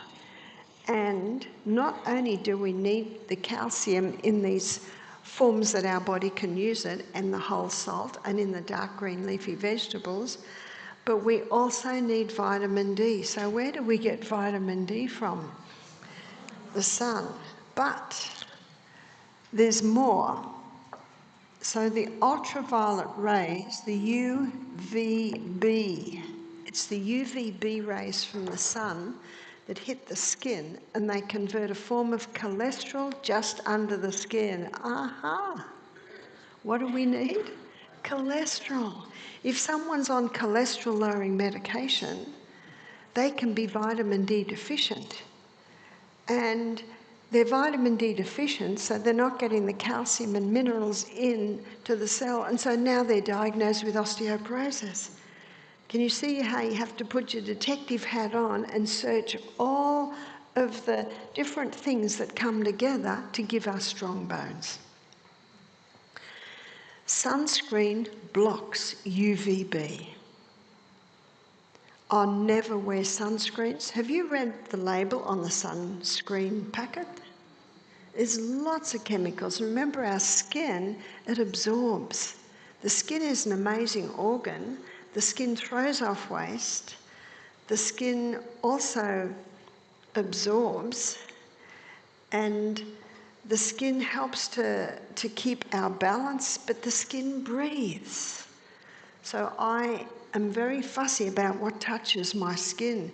Even to the shoes I'm wearing, I will never let the soles of my feet be on plastic or vinyl. So the shoes that I wear are usually leather. I'll be wearing some barefoot runners, and they have sometimes leather and sometimes cork in there, because the biggest pores in the whole of your body are on the soles of your feet. So I'm very mindful of what touches my body, because our body breathes through the skin, it absorbs, and it also throws off waste. So the ultraviolet rays from the sun, the UVB rays, hit the skin. So number one, we have to have exposure, and we have to make sure there's no sunscreens, or some moisturisers, especially chemical ones, can also interfere with it. And we also need to have a nice level of cholesterol. So last night when we looked at the heart, we looked at cholesterol. We looked at how it actually doesn't cause heart disease. It's a myth, it's a lie, it's a deception, it's a hoax. Remember all the words? And if you have my book, Sustain Me, I have got all of those books listed in that section, Love Your Heart with All Your Heart. Now, we need cholesterol, and as Dr. Malcolm Kendrick said, for the first time, normal levels of a normal vital body substance is being called a disease. We need cholesterol. So when the UVB rays touch the skin, they convert a form of cholesterol just under the skin to vitamin D. Now, it takes about 2 hours for that process to happen. So if you wash your body with soap, wash all the oils away and lie it in the sun, you will get no vitamin D. So if you've had a shower and you've used soap, you've got to wait a couple of hours for that oil to develop. And then you might lie it in the sun. And if you lie it in the sun and get hot and sweaty and go and have a shower and wash yourself with soap, you won't get vitamin D because that oil needs to be on that skin for 2 hours.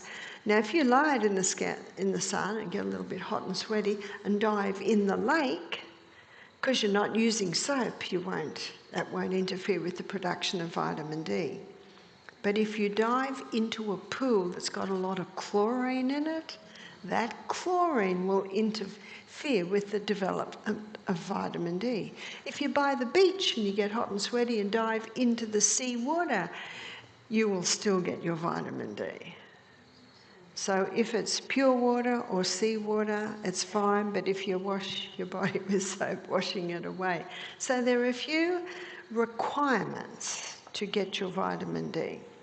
You actually don't have to have much exposure to the sun to get the vitamin D for the day.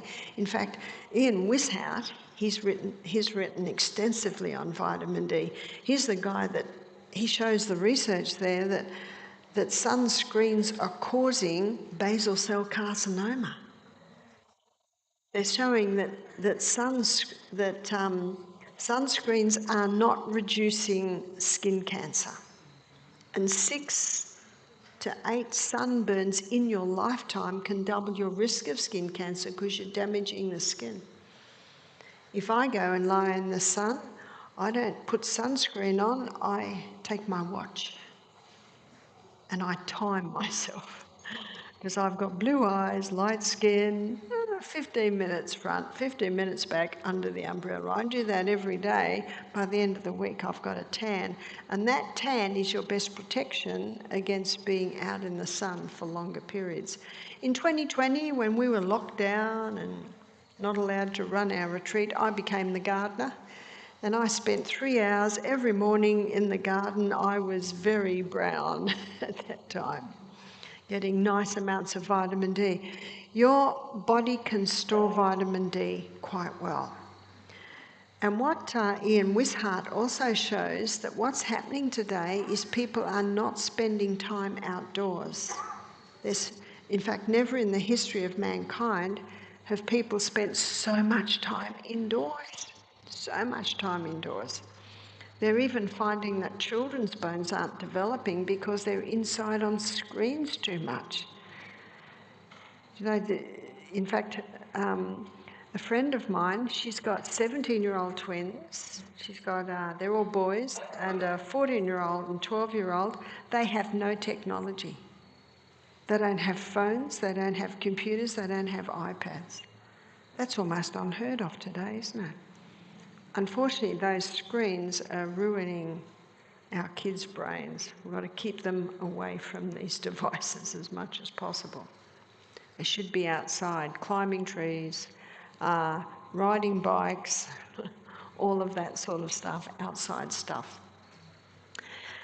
Was probably the 1890s, 80% of children living in North London had rickets. What's rickets? I've got a book at home that's got a photograph of 3 little girls. These 2 little girls are very sad because they've got rickets. This little girl's very happy because she hasn't. So this little girl, her legs are straight. Whereas this little girl, her legs were, I think they call it bandy legs, like this. She was standing like this. And then this little girl, her legs were out the other way, like this. In fact, I'm going to rub that out straight away. It's such a bad drawing, but you get the gist. I'm much better on gastrointestinal tracts than people. Rickets is returning because children are not getting enough sun.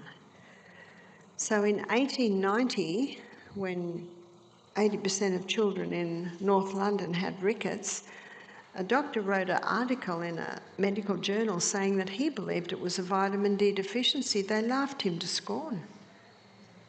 It wasn't till about 1920 they finally acknowledged that rickets was a vitamin D deficiency.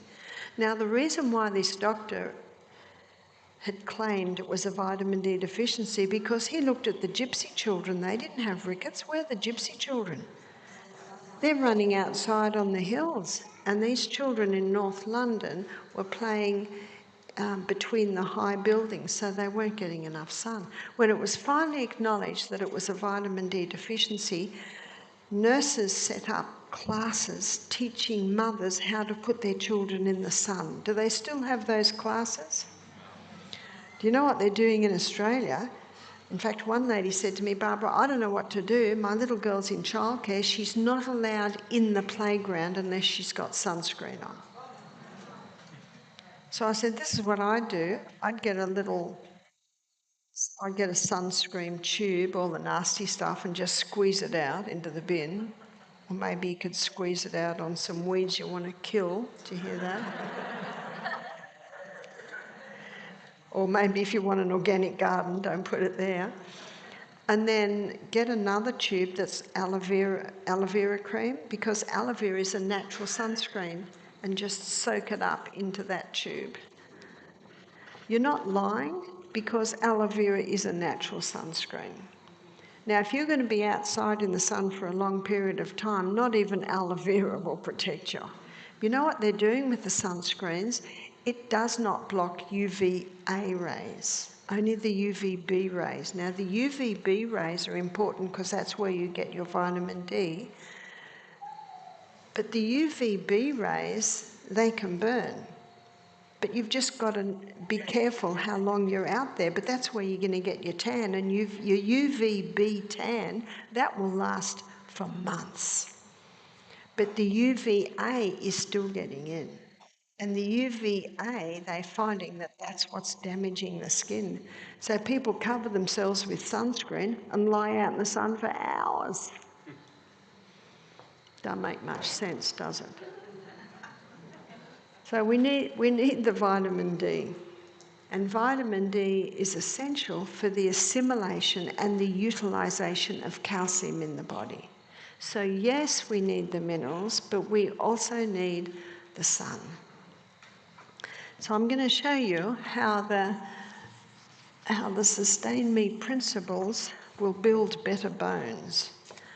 So we've just looked at sunshine. Yes, we need the sunshine. We need the sunshine for our vitamin D, and our vitamin D is essential for the assimilation and utilisation of, yes, calcium, but remember the calcium called the king, because when it gets in under the action of vitamin D, all the other minerals come in, and that's what our bones are made of, is minerals. Water, use of water is vital. It doesn't seem like bones have much water, but they do have an amount of water, but where you really find the water is the joints. The joints need to be lubricated. Did you know that 75% of upper body weight is held in your lower back by water? The other percentage is held by the muscles, the ligaments, the tendons that hold it there. So again, it's vital to have the water. And before you begin every glass of water, have a crystal of that whole salt. Do you know in many churches there's little old ladies giving lollies or candies to children? Well, this little old lady, I give them salt. And they love salt. In fact, my little grandchildren know in my handbag, they know exactly where they go into my handbag and they find that salt. And what do they do as soon as they've had salt? They're looking for water. Sleep.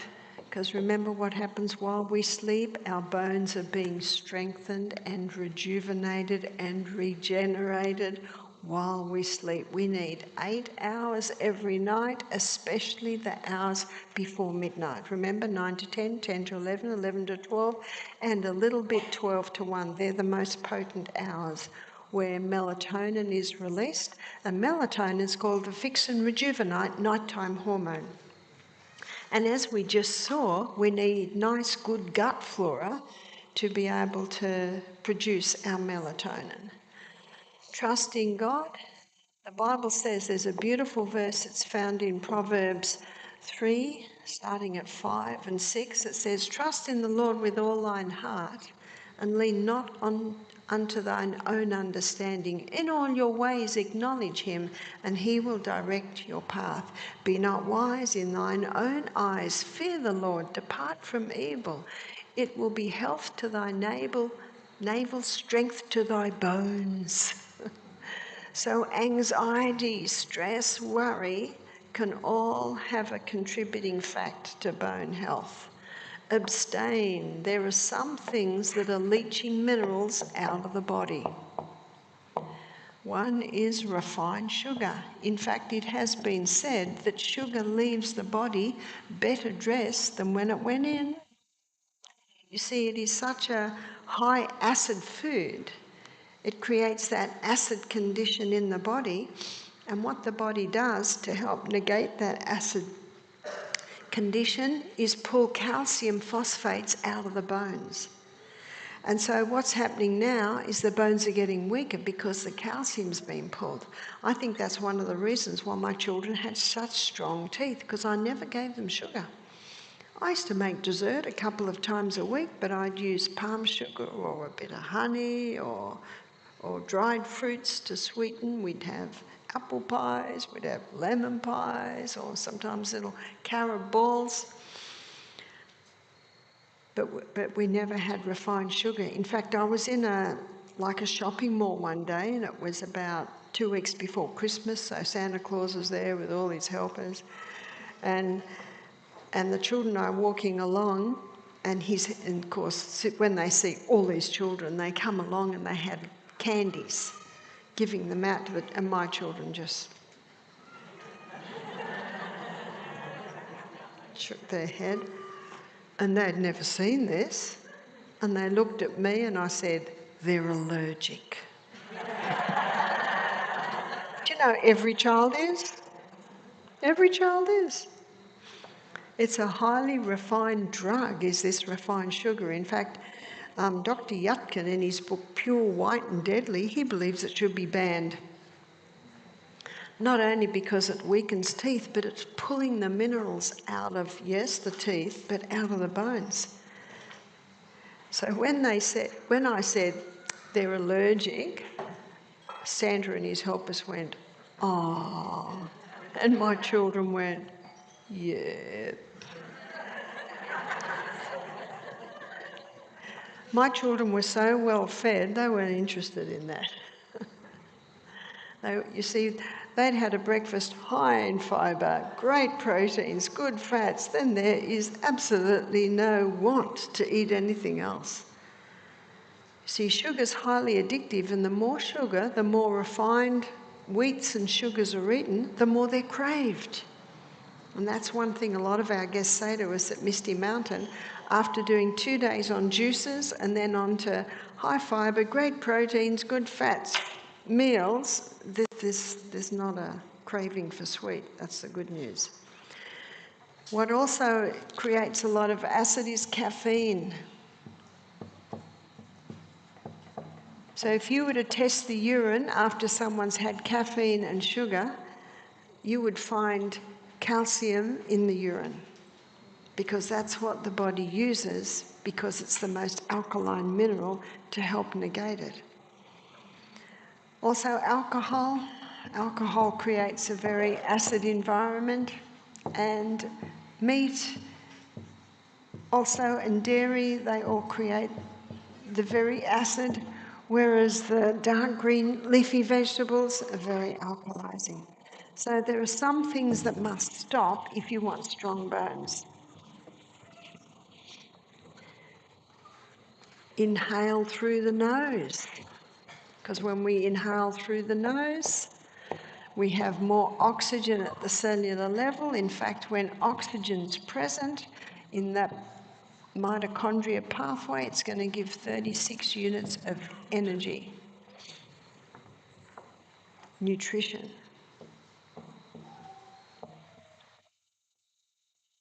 What we had with the children growing up, we had a big garden, large garden. Now, every mother, homeschooling mother on the farm, is always looking at ways to get her children interested in gardening because they don't want to do the weeding. So I'm always looking at how can I get them interested. And so what I did was I let them choose a vegetable. They were all responsible for a vegetable. So my son James, he's my second child, he's my eldest son. He chose pumpkins, cucumbers and watermelons. That's what he was responsible for. And you know, it was just great because I used to watch him. He'd get the compost, he'd get a mound this big and he'd put one cucumber plant there. Oh, and his cucumbers were so big. And then he could sell the excess. So they got a little bit of income from it. And his best cucumber, we wouldn't eat it. He'd open it, he'd dry the seed, and then he'd keep that for the next year. So they all had a bit of a flower garden, and they all had the vegetables that they were responsible for. And we always had a lot of greens. So what I used to do, and I particularly did this when I became mother for Michael's children, so at breakfast I'd always put the fruit on the table, put platters of cut up fruit, and they'd sit there and all there's on the table is fruit. And you can see them looking at each other and looking at Michael as if, is this all we're going to eat? This new mother that's come in home? And when I saw that half the fruit has been eaten, then I'd bring the hot porridge or the banana muffins or the sourdough toast and scrambled tofu and avocados. Because I noticed that that's the last thing that gets eaten or want to be eaten is the fresh. People want to go for the hot. And at lunchtime, the first thing on the table was the salads. But I'd always, if I was buying lettuce or picking lettuce from the garden, I'd always wash it very well. I'd bag it so by the time we're eating, it's crunchy.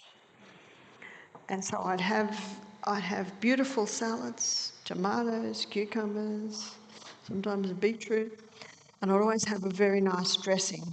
And if you can download the Misty Mountain Cookbook, and in the Misty Mountain Cookbook, we've got several beautiful salad dressings, mayonnaises. You've got a whole lot. Ranch, I don't even know what ranch is. Anyway, because I go, if I'm eating out in, they say, do you want ranch or do you want French? I don't know what ranch and French are. But you can have beautiful dressings. And anyway, lunchtime had come because that was our main meal. And we're sitting down, and yes, there's just salads and dressings on the table, and you can see Michael and his children again. And Michael looks at me and says, are there any potatoes? And I said, nearly ready. Now, there's one thing Michael does not like, and that's potatoes that aren't cooked properly. So he nodded, and we'd say grace, and my children, they're used to salad, because I used to always do that, because I just noticed that's the last thing they want to eat. So when they're really hungry, that's what you put on the table first. And what I've said to some mothers, kids coming home from school, they've nearly got the main meal ready, have a platter on the table with, say, a hummus dip or guacamole, avocado dip, and have snow peas, bits of cucumber, bits of celery, carrot sticks. You watch, because it'll all go. So these are all ways I used to do to get my children to eat more fruits and vegetables, more raws. Because if you notice, children will live on bread. If you let them, they just live on bread and pasta. Bread, pasta, that's about all they'll live on. So you have that last. You have that last. One lady said, "My little 2-year-old, all she'll eat is porridge. What do I do?" I said, "Get rid of the porridge." It's amazing what they eat when they're hungry. But anyway, when I'd noticed that half the salad's gone, oh, the potatoes are ready, oh, the lentils are ready. Do you know, Michael's told me about 5 years later, he never realised what I was doing. You see, because as a single father, you know, they just lived on 2-minute noodles and breads and cereals, because Michael can cook toast. That's it. Cooks toast very nicely. But his little girl, she was 11 and she had quite a tummy on her, and within 1 month her tummy was slim because I'd introduced more fruits and vegetables. But I had to do it carefully because they weren't used to eating that much raw fruit and vegetables. But what a couple of reports of dentists, they said one of the problems with teeth and gums today is people don't eat enough crunchy food. Everything's soft. So with my little ones, when they're about 10 months old, they can sit up, they can feed themselves. I just give them a piece of cucumber. And by the end of the meal, there's little bits of cucumber all over the tray, all over the floor, and I think a few have gone in. So when they've got those first teeth, 4 at the top, 4 at the bottom, that's taste time. But I did not give them any starches at all until they had their molars through. Because a lot of people today, they've forgotten how to chew, because so many people were just given, I call it slop, you know, just mashed stuff, all this mashed stuff. More crunchy food, stronger teeth, crunchy food, healthier gums. So I say, you know, if I've got a 2-year-old and they're hungry and breakfast isn't quite ready, you know what I give them? An apple. Don't peel it, don't core it, they'll work it out. Is that right? Yeah. Yeah, they'll work it out. If they want to eat, they'll get into that apple. Bits of skin might come out, but a few bits will go in. Do you know, I think the best thing with children is to teach them to be independent. And you know they want to be.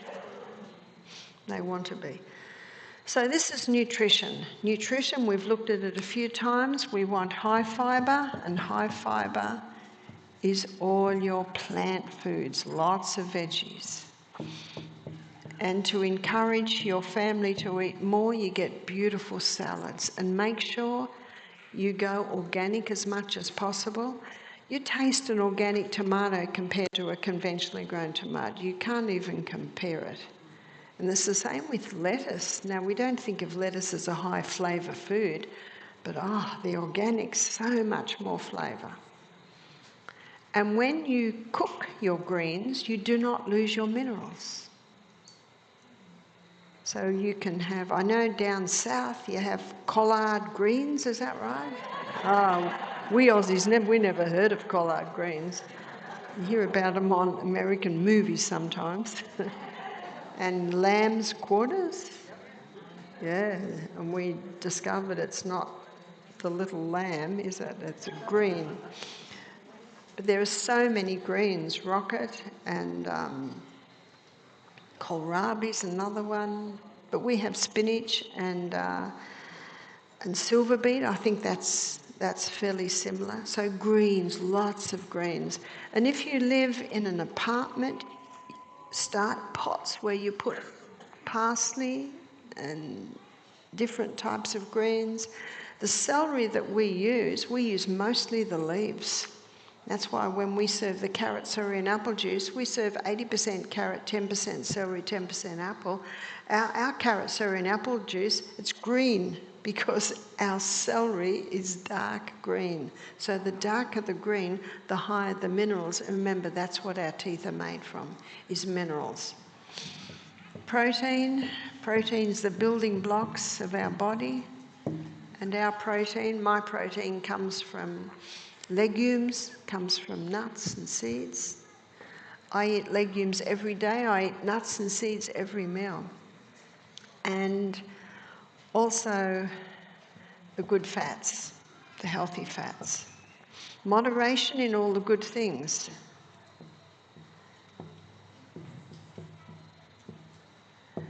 And exercise. Exercise strengthens bones. And there is one exercise that strengthens the bones more than any other, because bones get strong with weight bearing. And so the exercise that is particularly targets weight bearing is rebounding. That's why trampolines are so good for kids. The bouncing, because what you're going against is gravity. And what you're doing with your rebounding or trampolining, your whole body is doing resistance. It's against the gravity. And that's your bone strengthening. So rebounding every day, exercise not only strengthens muscles, it strengthens bones. So daily exercise. What sort of exercise? We looked at the high intensity interval training last night. The high intensity intervals of very high intensity, whether it be walking up a steep hill, whether it be running on the flat, whether it be exercise bike. Most research has been done on the exercise bike, but the rebounding is the one that really is the weight bearing, because every time you leap up against gravity, you're doing weight bearing. So every day we should do some sort of exercise. Push-ups. Remember we talked about the importance of core strength, and when you're pushing up, you're pushing against gravity. It's very good for the arms. So when I broke my arm, and that was nearly 2 years ago now, in December it'll be 2 years ago, I was walking on the rocks with the grandchildren, and one great big rock, I didn't realise that it had a bit of a dip in the middle, that it had water in it, it had dried. So when I put my foot on it, my whole body went up, slammed down on the rock. And it broke the radius, so it was like this. That's why it was so painful and out of shape. Anyway, when I got home, I cut half the plaster off, and I knew I had to keep it immobilised, but it enabled me to put comfrey poultices on. And comfrey has a growth stimulant in it, and its nickname is knit bone. After 4 weeks, they wanted to x-ray it, because when they pulled it into place, the surgeon said, pretty good. So it's not perfect, but that was good enough for me. So they wanted to just check how's it going. And when they looked at the x-ray, they looked at the x-ray, looked at my age, looked at me, looked back at the x-ray, because it was almost totally healed in only 4 weeks. Now, I think the comfrey helped, but I think the fact that I had adhered to that means that I had strong bones. Anyway, they said, oh, it has to be 6 weeks, and I was okay with that because I want it to be healed fully. And the male nurse that was plastering it, he said, have you got osteoporosis? I said, no. He said, have you had a test? I said, no. And he just started laughing. He'd never heard such a thing. How do I know I don't have osteoporosis? Well, if my whole body had flown up in the air and slammed down on this big rock, more than that would have broken.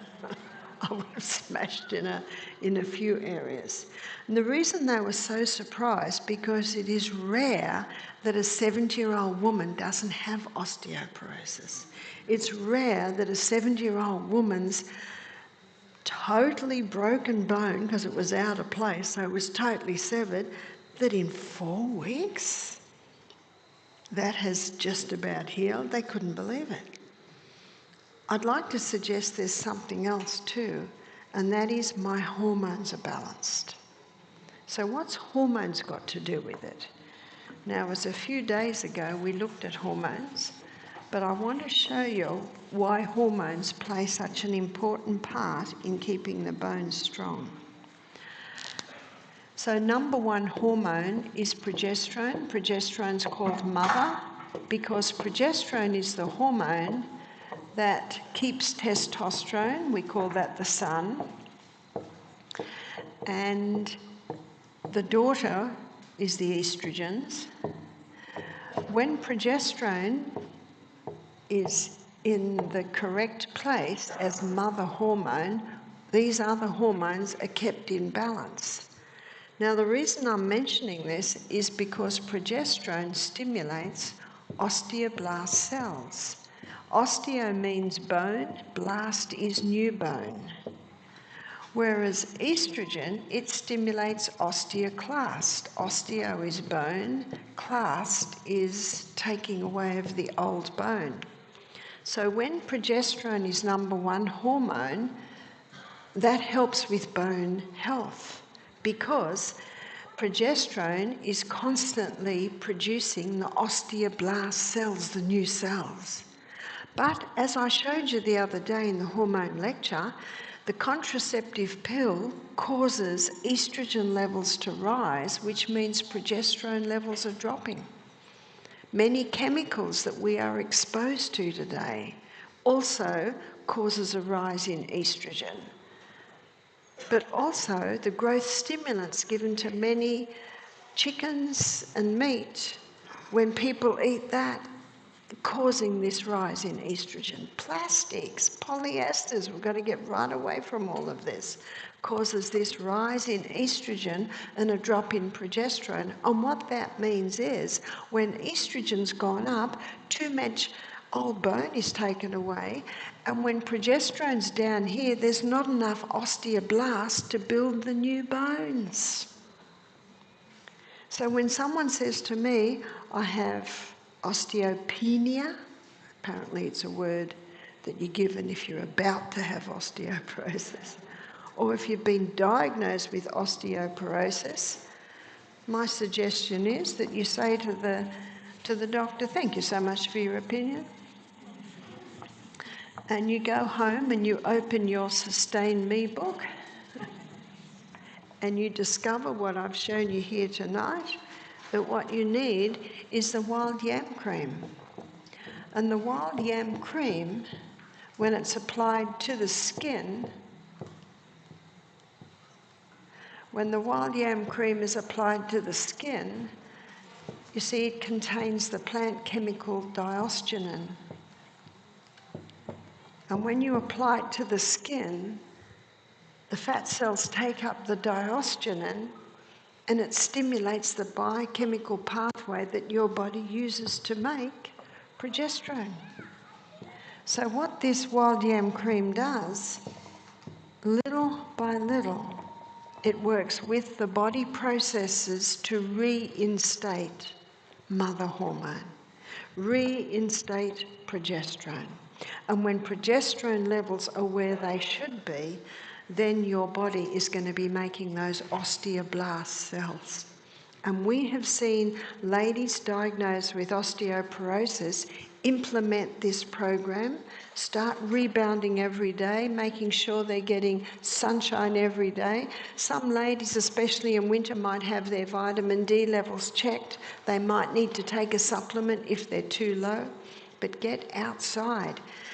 Even on a cloudy day, you're getting some, because if you weren't getting any sun, the middle of the day would look like that. Yes, you're getting a lot more on a sunny day. But remember that our ancestors, 150, 200 years ago, they didn't have these broken bones. They didn't have this osteoporosis. Some say, oh, it's because they weren't tested. Well, I've never been tested. I don't even know what my bone strength is. It's just that I know that I do all of this and that broken bone healed very quickly. And I don't think it was just the comfrey. I think it was everything that I do to this body. So my daughter told me that her mother-in-law had a similar break. She's about 10 years younger than me. And after 4 weeks, they did an x-ray. There'd been no healing at all. In 4 weeks, no healing. So then we have a look at this lady. Oh, she only has about 1 glass of water a day, and she drinks a lot of coffee, and she works in a cake shop. So what have you got in cake shops? Lots of sugar. She doesn't exercise at all. She's usually on technology till late at night, and so you could just go tick, well, not tick, cross, cross, cross, cross, cross. And that's why I have discovered that little statement in the Ministry of Healing on page 127, where she lists these laws of health, then the author says, these are the true remedies. And I have found that to be true. So I wanted to show you how simple and how easy it can be to have strong bones. We can all have strong bones. And even if you've been diagnosed with osteoporosis, reject the diagnosis, go on the YAM cream. How long should you be on that for? At least a year. And that Trelune YAM cream, it lasts about 5 months, so you get a good go with that. And buy a rebounder or go and join the kids on the trampoline. And eat more greens in your diet, breathe through the nose. Stop anything if you're a coffee drinker, start easing off it, easing off it. What we have found that ladies that drink a lot of coffee, they're the ones that mostly get osteoporosis, and we also find the wrinkles come a little bit too early because the coffee has such a dehydrating effect. Do you know, God meant us to be stronger much later than most people are. Most people are deteriorating too young. So that's the good news. We can have strong bones right up until the day we die. And isn't that nice that it even means you don't have to get much done at the dentist? I went to the dentist last year. In fact, one of the guys that gets me to speak in London, he's a dentist on Harley Street. He's a biological dentist. He always says, come and let me look at your teeth. And last year there was a little bit of he said, it's not really decay, like a little bit of breakdown on one part of my teeth. He said, it's just an area where food gets caught. So I became very diligent at looking after that. So here we are a year later, and he looked at my teeth. He said, they're just exactly the same as they were last year. He said, that little bit's there, but it hasn't done anything. How nice. How nice. And yet I don't drink cow's milk. You see, that cow's milk has got great calcium for the cow because they've got 5 stomachs. But where does the cow get the calcium for his strong bones? Grass. But we can eat kale and collard greens and lettuce. Try and have something dark green every day. And if you don't get it, go and see Paul and get some spirulina or green barley. But I think I'd rather eat dark green leafy vegetables. It's getting a little cool. I think it's time to get into our warm beds, isn't it?